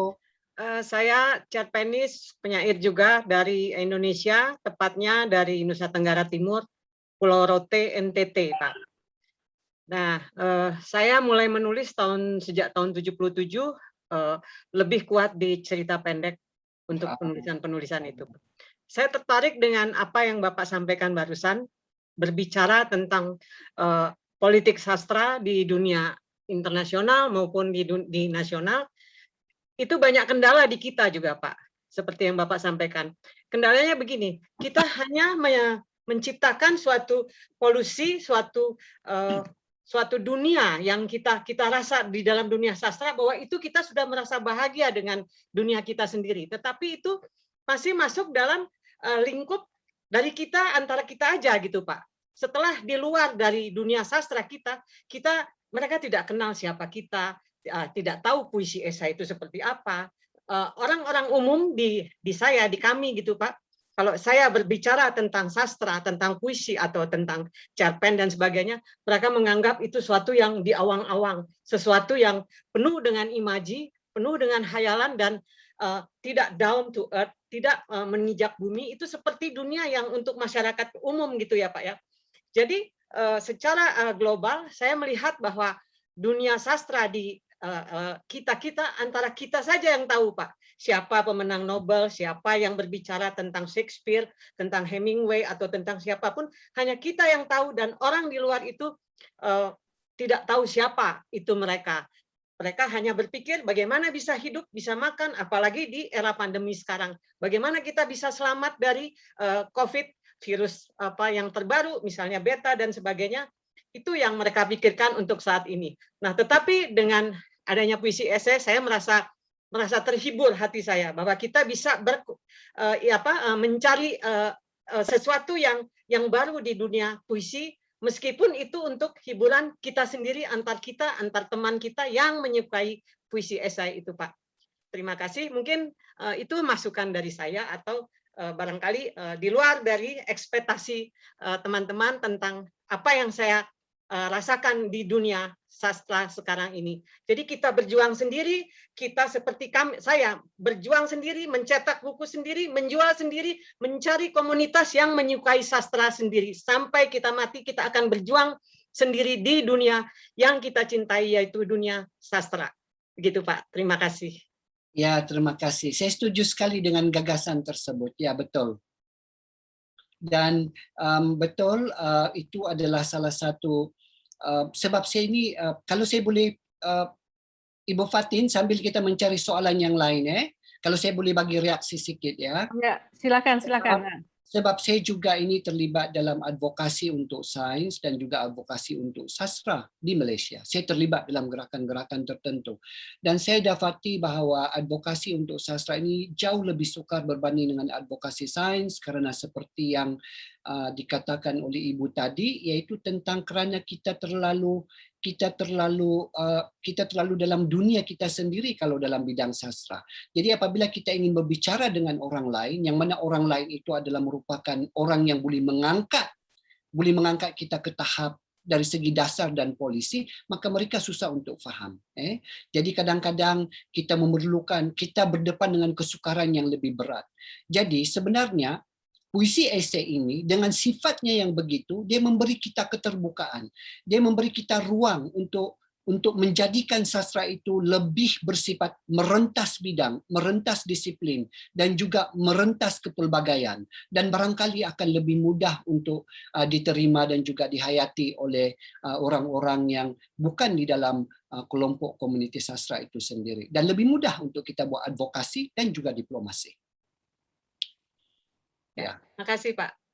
Terima kasih, Prof. Rem. Bagaimana dengan Bapak Ibu? Teman-teman yang lain ada tanggapan? Selamat malam, Bapak.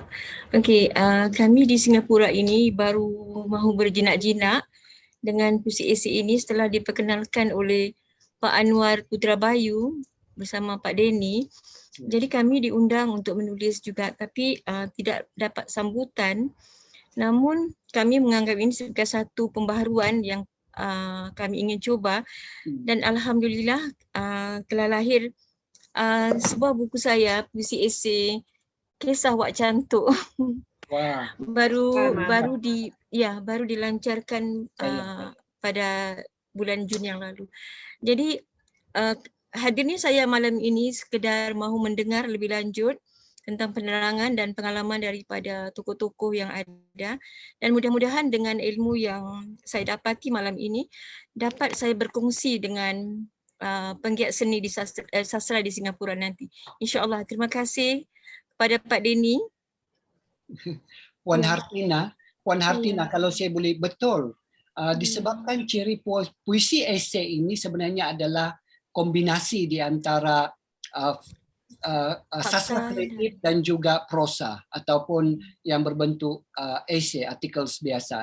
Jadi betul agak susah untuk kadang-kadang sebab kepada orang yang penulis esei pun dia tidak terlalu appeal kepada mereka, kepada penggemar sastra tradisional pun tidak appeal kepada mereka juga. So memang ada cabaran, tapi saya percaya bahawa pada jangka masa yang lebih panjang nanti dia akan biarlah kita boleh arus perdanakan. Tetapi di Singapura sebenarnya ada banyak isu menarik yang ramai orang ingin melihat disampaikan dalam konteks sastra. Misalnya daripada segi ekonomi, misalnya daripada segi pergolakan-pergolakan tentang ekonomi ataupun hubungan dagang serantau dan sebagainya.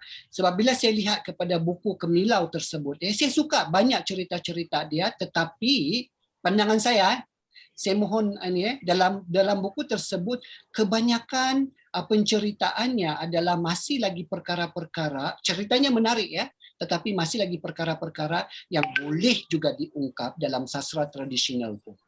Kalau boleh kita mahu supaya sastra esei ini kan mengungkap cerita yang lebih kompleks, kan? Sebab sekiranya dia tidak kompleks, boleh diungkap oleh puisi biasa, maka biarlah puisi biasa melaksanakan tugas tersebut. Kita mahu sesuatu yang lebih kompleks. Kenapa tahu? Sebab bila kita berceritakan tentang perkara-perkara begini, revolusi industri keempat sebagai contohnya, belum lagi dipuisi eseikan.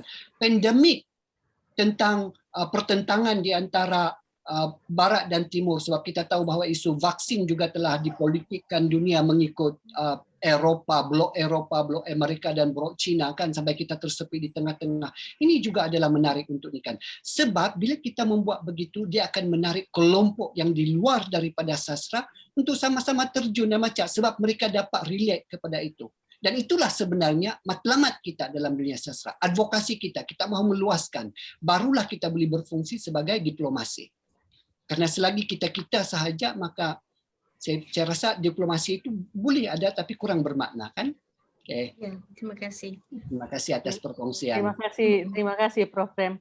Memang juga dalam puisi esai ada satu semboyan yang bukan sastrawan boleh ambil bagian. Baik, ada lagi ulasan atau pertanyaan? Ada dari Ibu D. Kemalawati. Silakan Kak. Assalamualaikum semuanya, selamat malam. Senang bertemu dengan semuanya komunitas puisi esai. Ini yang pertama sekali saya bertemu melihat langsung bagaimana pembicaraan oleh Pak Prof. Rem dan luar biasa. Menarik sekali ulasannya. Saya ingat bagaimana serunya dulu ketika kita heboh sekali dengan puisi esai, yang mana orang mengatakan banyak hal tentang puisi esai yang sudah biasa segala macam. Tapi saya sangat sepakat dengan apa yang dikatakan oleh Pak Prof. Rem, bahwasanya ketertarikan saya sama dengan yang disampaikan oleh Pak Prof. Rem tadi. Adanya definisi tentang puisi esai yang membuat saya menarik untuk ikut serta, sampai buku terakhir pun saya masih ikut serta dalam menulis puisi esai, cerpen esai pada saat pertama sekali COVID itu merajalela, kita ikut ya Kak Fani ya untuk menulis puisi cerpen esai. Jadi esai dengan tema kenapa? Memang sangat menarik dalam hal ini untuk satu hal yang baru, genre yang baru, yang sebenarnya mungkin karena latar belakang juga kita dengan Prof. Rem juga itu karena kita orang matematika, saya matematika asalnya, jadi ketika ada definisi sesuatu yang baru, mudah diikuti dengan definisi itu, kita jadi tertarik. Nah, bagaimana dengan teman-teman yang lain? Yang saya juga salah satu orang yang paling sering dulu menjadi bahan bagi teman-teman di Aceh untuk dibicarakan lah, kenapa harus menulis puisi esai, apa hebatnya puisi esai, segala macam. Tetapi saya menemukan apa yang disampaikan oleh Prof. Rem tadi. Ada banyak hal yang tidak tersampaikan di puisi yang lain, tapi bisa tersampaikan di puisi esai itu sendiri. Ada definisinya yang jelas, sehingga siapapun bisa menulis puisi esai. Karena puisi esai juga merupakan puisi yang harus kita pelajari sebenarnya, bukan seperti kita menulis puisi biasa yang memang naluri kita ingin menulis ya kita tulis, tapi puisi esai tidak seperti itu. Jadi puisi esai bisa diambil, bisa ditulis oleh semua orang. Ini yang luar biasa.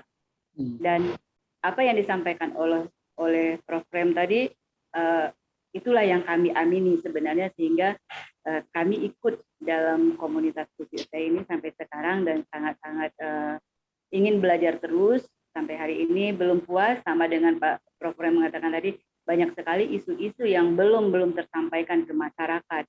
Dan sebenarnya ini peluang besar bagi kita yang memang sudah menulis puisi esai dan sangat paham bagaimana menulis puisi esai.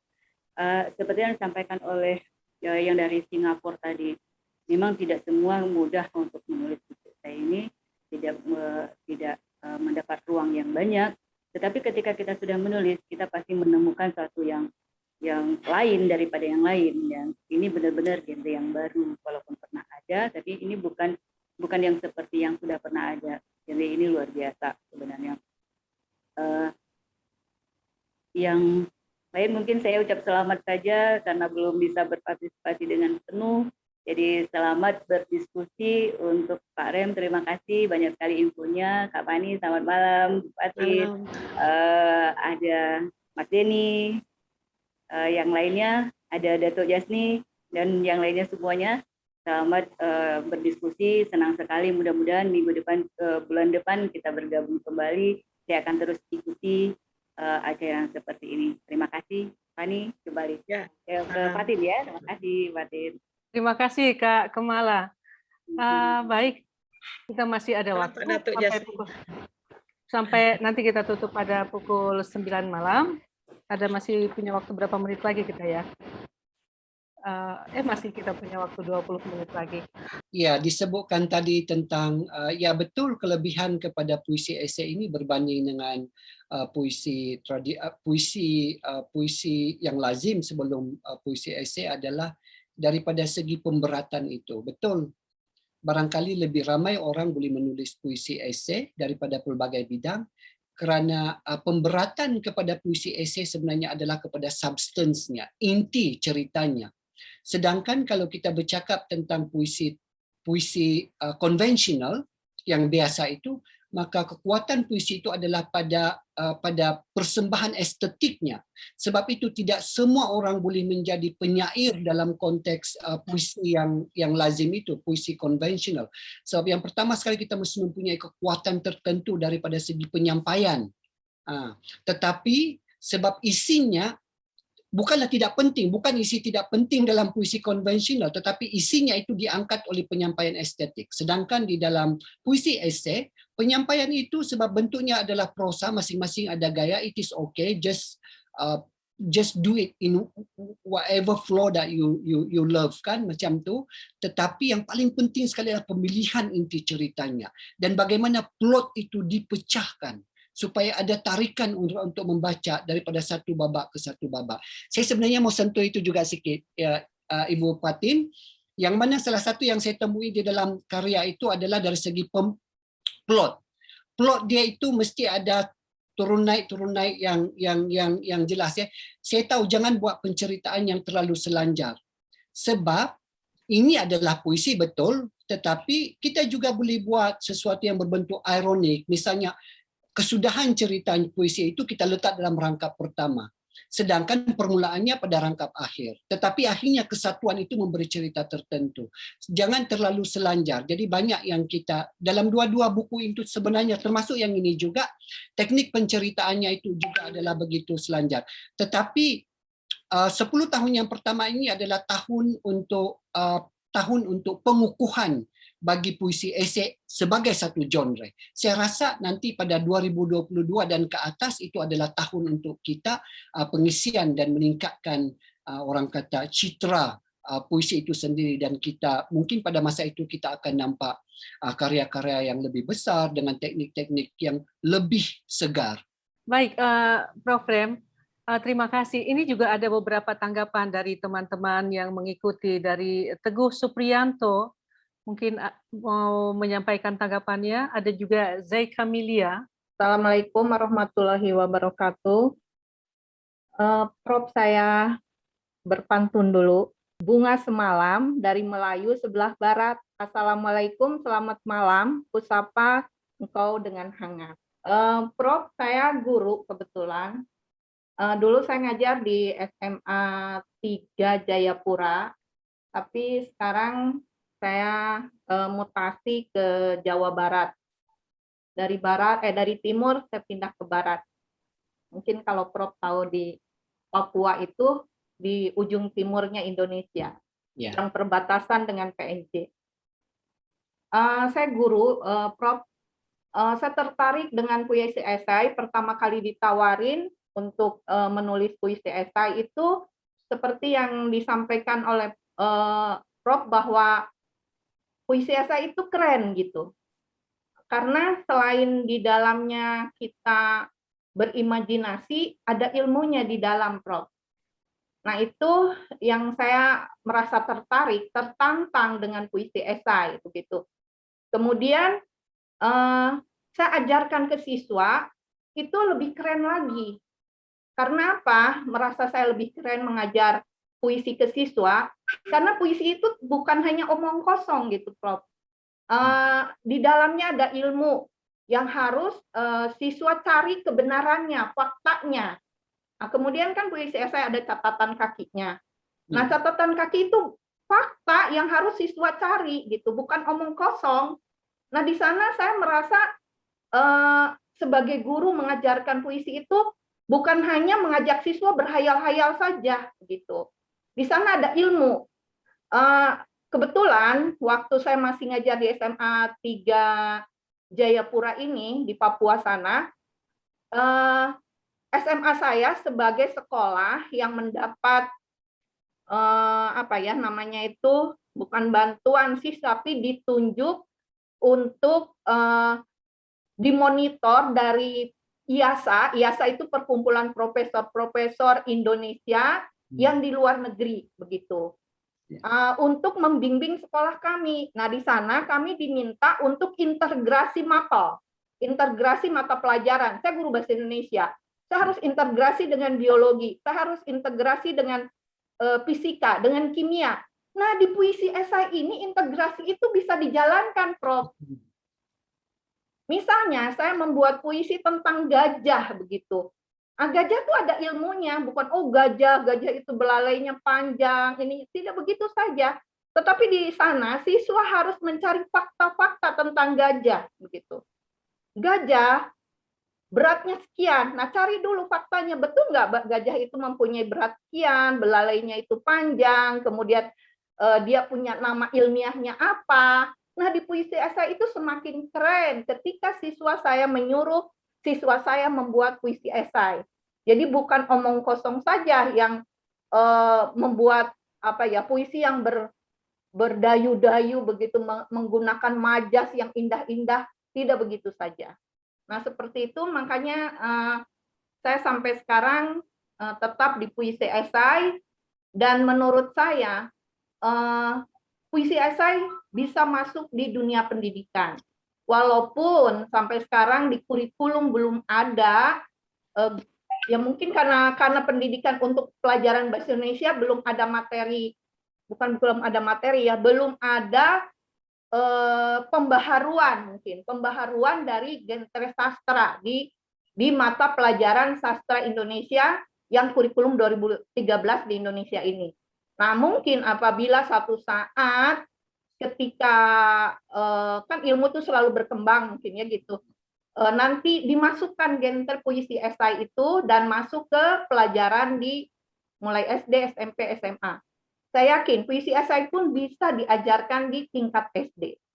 Seperti tadi, bicara soal gajah, kucing, itu bisa dibuat dalam puisi esai, kemudian siswa mencari ilmunya gitu. Kucing itu binatang seperti apa? Nah, itu kan nanti bisa dibuat di catatan kakinya. Mungkin seperti itu, Prof. Saya sangat senang sekali dengan seperti ini. Saya kebetulan guru SMA. SMA itu kalau di Malaysia tingkat apa begitu, saya kurang paham. Menengah. Begitu. Itu kan siswanya udah lebih kreatif, Prof. Gitu. Apalagi dengan sekarang mata pelajaran bahasa Indonesia itu harus integrasi dengan mapel lainnya, dengan kimia, dengan fisika. Saya sudah ada kumpulan puisi-puisi esai yang integrasi dengan mapel lain. Misalnya puisi esai tentang struktur kimia, puisi esai tentang tadi yang biologi itu ada yang tentang gajah, tentang kucing, bunga-bungaan begitu. Nah, puisi esainya memang rangkaian kata-kata indah, tapi di dalamnya fakta-fakta ada, kemudian ada catatan kaki. Catatan kaki itu, saya bilang ke anak-anak, tidak boleh berbohong. Kalian harus cari di Google, kalian harus cari ilmunya. Apa itu bahasa ilmiahnya. Nah, seperti itu, Prof. Mungkin saya senang sekali dengan pertemuan ini. Terima kasih. Assalamualaikum warahmatullahi wabarakatuh. Waalaikumsalam warahmatullahi wabarakatuh. Terima kasih, Ibu Anggia. Kita sudah ke penghujung acara. Apakah masih ada tanggapan dari Bapak dan Ibu semua? Oke, apakah ada tanggapan dari Bapak Datuk Arifin Arif atau dari Bapak Konjen? Baik, kita pulangkan kepada pembicara kita. Mungkin dari semua diskusi kita malam ini bisa disimpulkan oleh bagian yang terakhir oleh Prof. Rem. Silakan, Prof. Oke, terima kasih Ibu Fatin. Saya juga ingin ucapkan terima kasih di atas tanggapan-tanggapan yang telah dikongsikan oleh rakan-rakan yang bersama-sama dengan kita pada malam ini. Ya, barangkali kalau saya boleh simpulkan, susah juga untuk kita menyimpulkan ini, perjalanan masih panjang. Tetapi kalau saya boleh katakan bahwa barangkali puisi esai ini adalah salah satu harapan baru untuk memartabatkan sastra kita, bukan sahaja daripada segi untuk diplomasi, tetapi juga untuk advokasi. Advokasi maksudnya ialah untuk kita menempatkan bidang sastra ini sebagai salah satu senjata bagi memperjuangkan isu-isu tertentu. Sebab kita banyak sekali, terutama sekali perkongsian daripada cikgu, siapa tadi, cikgu Yulis yang terakhir itu, Anggia. Ya, mengatakan bahawa puisi esei ini adalah sejenis sastra yang bukan sahaja bersama dengan kata-kata indah, tetapi dia juga adalah bersama dengan pengisian-pengisian dan juga pengisian-pengisian dan juga fakta yang menarik. Jadi sebenarnya kalau saya boleh simpulkan, sebagai kelebihan puisi esei ini adalah kerana percantuman antara dua itu, yaitu percantuman antara kata-kata yang mempunyai estetik tertentu dan percantuman tentang fakta-fakta yang berasaskan kepada data dan juga hakikat di dunia sebenar. Sebab dengan keadaan itu, maka sastra telah menganjakkan diri dia ke satu tahap di mana dia bukan sahaja satu bahan bacaan untuk gratifikasi jiwa. Bukan saya kata bahawa gratifikasi jiwa itu tidak penting. Bukan saya kata bahawa sastra-sastra yang sebelum ini tidak penting. Tidak. Saya katakan itu penting. Sebab bila kita membaca, sekalipun ia hanyalah untuk gratifikasi emosi, kelegaan perasaan, dan juga terapi mental. Tetapi itu penting. Sebab itu menjamin kesihatan kita sebagai seorang manusia secara intelek, secara mental, dan juga secara fizikal keseluruhannya. Tetapi kita telah pun bertahun-tahun begitu. Kita perlu menganjak sastra ini supaya membawa peranan yang lebih daripada sekadar fundamental itu. Kita mahu juga sastra dapat memberikan sesuatu yang lebih bermakna. Jadi itulah saya kata bahawa puisi ini adalah satu gerakan ke arah itu. Kerana seperti sifat-sifat dan ciri-ciri yang saya telah gariskan tadi. Cuma yang terakhir sekali barangkali kalau saya boleh simpulkan Ibu Fatin ialah walaupun puisi esei ini telah bermula 2012 dan sekarang ini sudah 2021, sudah pun hampir satu dekad 10 tahun, tetapi sebenarnya kita mesti faham dalam tahun-tahun awal gerakan puisi esei itu sehinggalah 2015 dia masih lagi kita kata di dalam proses untuk awareness ataupun kesedaran, sebab pada masa itu dia belum lagi mengakar secara jelas.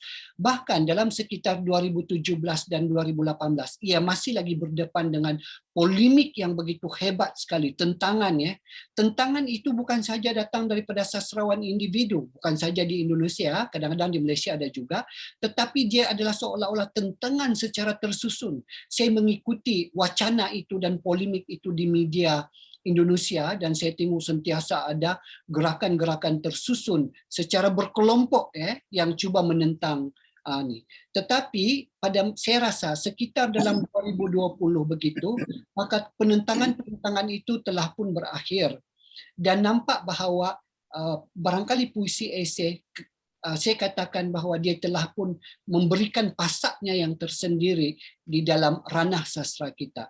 Jadi saya katakan bahawa barangkali pada penghujung tahun ini dan tahun seterusnya bukan lagi adalah tahun untuk mencari identiti dan bukan lagi tahun untuk pengukuhan puisi esei. Tetapi pada masa itu kita kata itu adalah tahun untuk puisi esei ini perform to really fulfill the expectation. Maksudnya ialah puisi esei ini kita tidak, ini bagi penentang-penentang lah, puisi esei ini kita tidak dapat tentang, nampaknya semakin kita tentang semakin dia semarak dan semakin dia bercambah, tetapi barangkali di hati kecil mereka, kita lihat selepas satu dekad, kita lihat adakah dia mampu memberikan sesuatu yang baru, sesuatu yang betul-betul segar dalam konteks ini, atau dia cuma juga hanya meneruskan apa yang diberikan oleh sastra-sastra tradisional, sastra-sastra konvensional sebelum ini. Sebab itu saya kata inilah cabaran dia. Dan Datuk Jasni selaku Presiden bagi Komuniti Sastra ASEAN menggalas tugas yang sangat berat. Apa yang saya ingin lihat secara personal muncul di dalam puisi esei pada era 2022 nanti ataupun era pasca pandemik. Saya mahu melihat barangkali puisi esei yang betul-betul telah dapat mencantumkan kedua-dua itu dengan begitu intim.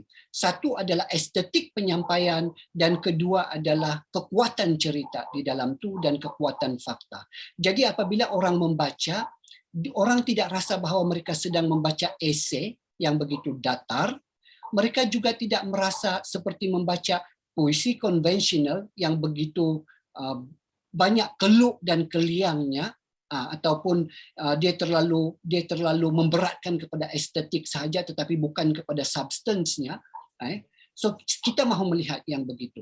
Dan bagaimana itu diroboh, bagaimana kita boleh mencapai itu, saya kata berdasarkan pembacaan saya kepada buku ini, ya, antologi ini, dan juga antologi Kemilau itu saya tidak dapat bukunya, tetapi Ibu Fatin telah memberikan saya dalam bentuk digital.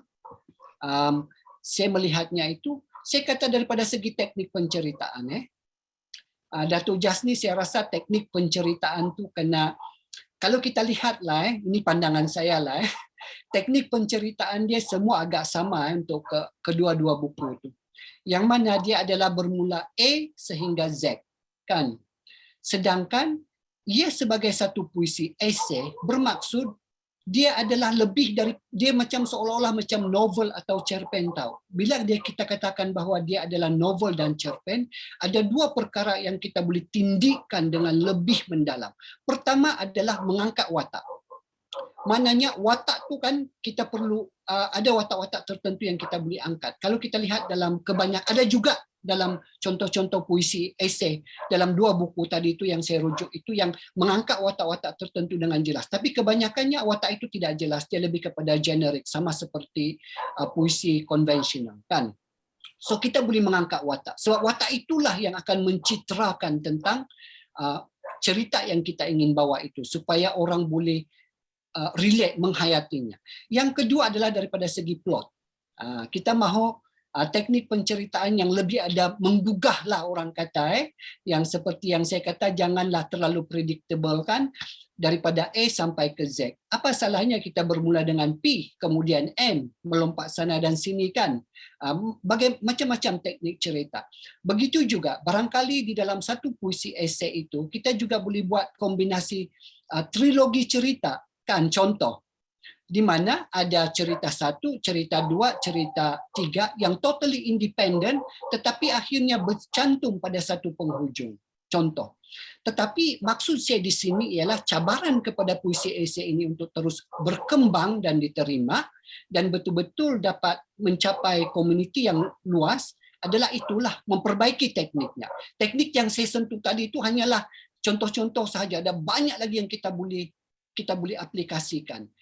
Kan, sebab dalam puisi konvensional kita tidak boleh buat itu semua sebab cirinya adalah sempit, tetapi dalam puisi esei kita boleh gunakan itu, jadi manfaatkan sepenuhnya, barulah kita dapat mengangkat kuasa puisi esei ini sebagai sesuatu yang segar dan ada tarikan baru dan lebih mudah untuk kita jadikan dia sebagai satu bentuk jalinan diplomasi. Walau bagaimanapun secara umum saya kata bahawa seluruh gerakan puisi esei terutama sekali 2015 dan ke atas dan acara-acara yang telah dibuat itu saya kata bahawa ini adalah genre sastra yang sangat ke depan dalam konteks diplomasi sastra berbanding dengan gerakan-gerakan yang lain. Malam ini adalah contohnya, kita ada wakil daripada konsulat Indonesia sendiri dan kita ada wakil daripada Kerajaan Negeri Sabah. Jadi dengan kata-kata itu saya mungkin akan tamatkan diskusi saya perkongsian saya pada malam ini. Kalau ada salah dan silap saya mohon maaf dan terima kasih semua di atas sumbang saran yang dikongsikan tadi dan juga bersama-sama berada di sini. Oke, kembali kepada Ibu Fatin. Terima kasih Prof. Rem. Tadi mengenai plot dari A sampai Z, karena memang mungkin alirannya adalah aliran Siratul Mustaqim. Dari A sampai Z. Lurus. Orang-orang garis lurus. Baik, masih ada satu lagi kiranya tanggapan yang ingin kita sampaikan dari Profesor Teguh Supriyanto. Halo Profesor Teguh. Selamat malam, Assalamualaikum warahmatullahi wabarakatuh. Waalaikumsalam warahmatullahi wabarakatuh. Mangga silakan. Ya, terima kasih. Ini saya apresiasi dengan Prof tadi yang memberi banyak kemungkinan-kemungkinan dan itu strategis sekali. Saya sepakat dengan pendapat beliau itu bahwa diplomasi itu menjadi penting era ini, dan melalui sastra puisi esai itu bisa menjadi sarana untuk diplomasi antar negara lewat advokasi tadi. Itu bagus sekali. Yang ingin saya luruskan adalah genre sastra itu kan puisi tidak hanya yang esai tadi, itu tadi disinggung oleh Ibu Guru yang tadi dari Papua pindah ke Jawa Barat ya. Jadi puisi konvensi itu omong kosong lah, yaitu terlalu susah untuk mahasiswa, untuk siswa. Memang betul, puisi itu kan memang bahasanya susah, tetapi bukan berarti omong kosong ya. Itu tugas para guru, bagaimana menerang jelaskan puisi kepada siswa supaya paham ya, tidak sekedar sekarang ini kan kita nyari gampangnya ya. Nah ini ada puisi yang gampang ya, gampang dicerna, tinggal dibaca, ada catatan kaki. Itu memang asik betul untuk diskusi. Tetapi siswa juga perlu tahu jenis-jenis puisi yang lain seperti karya-karya Sutarji, karya Mbak Fatin, karya Bu Penny, karya Mas Hendri, dan teman-teman yang lain. Yang bergerak di puisi isi, mereka kan juga bergerak di puisi-puisi konvensional. Dan itu penting ya, sehingga pembelajaran di sekolah itu memang dalam rangka untuk itu, kan ada C1, C2, C3, dan sebagainya. Jadi sekarang pembelajaran itu hot ya. Jadi high levelnya itu luar biasa. Jadi itu tugas guru ya, untuk menerang jelaskan bagaimana sih siswa itu menjadi tertarik kepada pembelajaran puisi yang konvensional, di samping juga belajar yang kekinian termasuk puisi esai. Itu saja Mbak Bani, matur nuwun. Assalamualaikum warahmatullahi wabarakatuh. Salam sehat. Pak, terima kasih. Terima kasih, Prof. Teguh. Nama saya Fatin, bukan Fani. Sering bertukar Fani dan Fatin, karena kita sering bareng-bareng ya Kak Fani. Baik, Bapak Ibu, kawan-kawan yang berbahagia, kita benar-benar sudah di penghujung acara pada malam ini.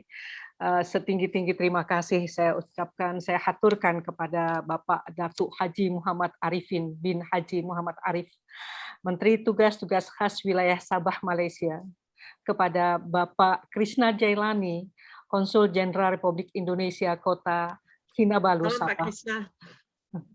Terima kasih Pak Krishna, terima kasih Pak Datuk Arifin. Terima kasih. Salam Pak Datuk. Terima kasih juga kepada Presiden Komunitas Puisi Esai ASEAN, Kakak Datuk Jasni Matlani, dan setinggi-tingginya nih, bukan hanya tinggi tapi dalam juga, terima kasih kami kepada Profesor Dr.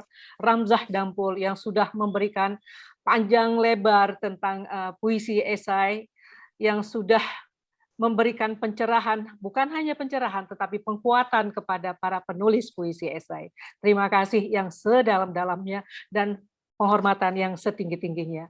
Juga terima kasih kami kepada semua sahabat-sahabat, kawan-kawan, dimanapun kawan-kawan berada, yang sudah menyempatkan pada malam ini, malam minggu kita bersama ya, malam ini masuk ke dalam diskusi sastra pada komunitas puisi esai edisi yang kedua. Mungkin perlu nih kita berfoto bersama dulu ya, sebelum ditutup acaranya. Kawan-kawan bisa mengaktifkan kameranya biar terlihat wajah gantung-gantung dan manis-manisnya. Mungkin lelah 2 jam tapi tidak terasa. Mari, silakan buka. Oke. Oke, silakan Ibu Admin. Oke, baik. Saya foto ya. 1, 2, 3. Ada halaman berikutnya. 1, 2. Oh, ya, boleh mungkin sekali lagi gaya yang. Boleh sekali lagi dengan gaya literasi. Literasi dari Sabang sampai Merauke dan Nusantara. Oke, 1, 2, 3. Terima kasih Bapak Ibu Terima kasih para pembicara kami. Terima kasih. Terima kasih kepada Terima kasih. Terima kasih semua. Arif Terima kasih Dr. Arifin. Terima kasih Dr. Arifin. Terima kasih. Sehat selalu. Terima kasih sahabat Terima kami. kasih Bapak Krishna. Bapak Terima Krishna. kasih Profesor Rendambo. Terima kasih. Terima kasih Bapak. Terima kasih Datu Jasni. Terima Ya, kasih. terima kasih. Terima Terima kasih. kasih. Mudah-mudahan Lagi. ketemu lagi. Pak Amin. Krishna. Terima kasih buat semua yang sudah hadir pada malam hari ini. Selamat berakhir minggu dan semoga Allah menjaga kita semua, sehat semua hingga kita dipertemukan nanti. Amin, amin, amin. Terima kasih. Assalamualaikum warahmatullahi Maaf wabarakatuh. ada salah-salah kata dan salah pengucapan dalam sepanjang saya memandu acara. Terima kasih. Assalamualaikum warahmatullahi wabarakatuh.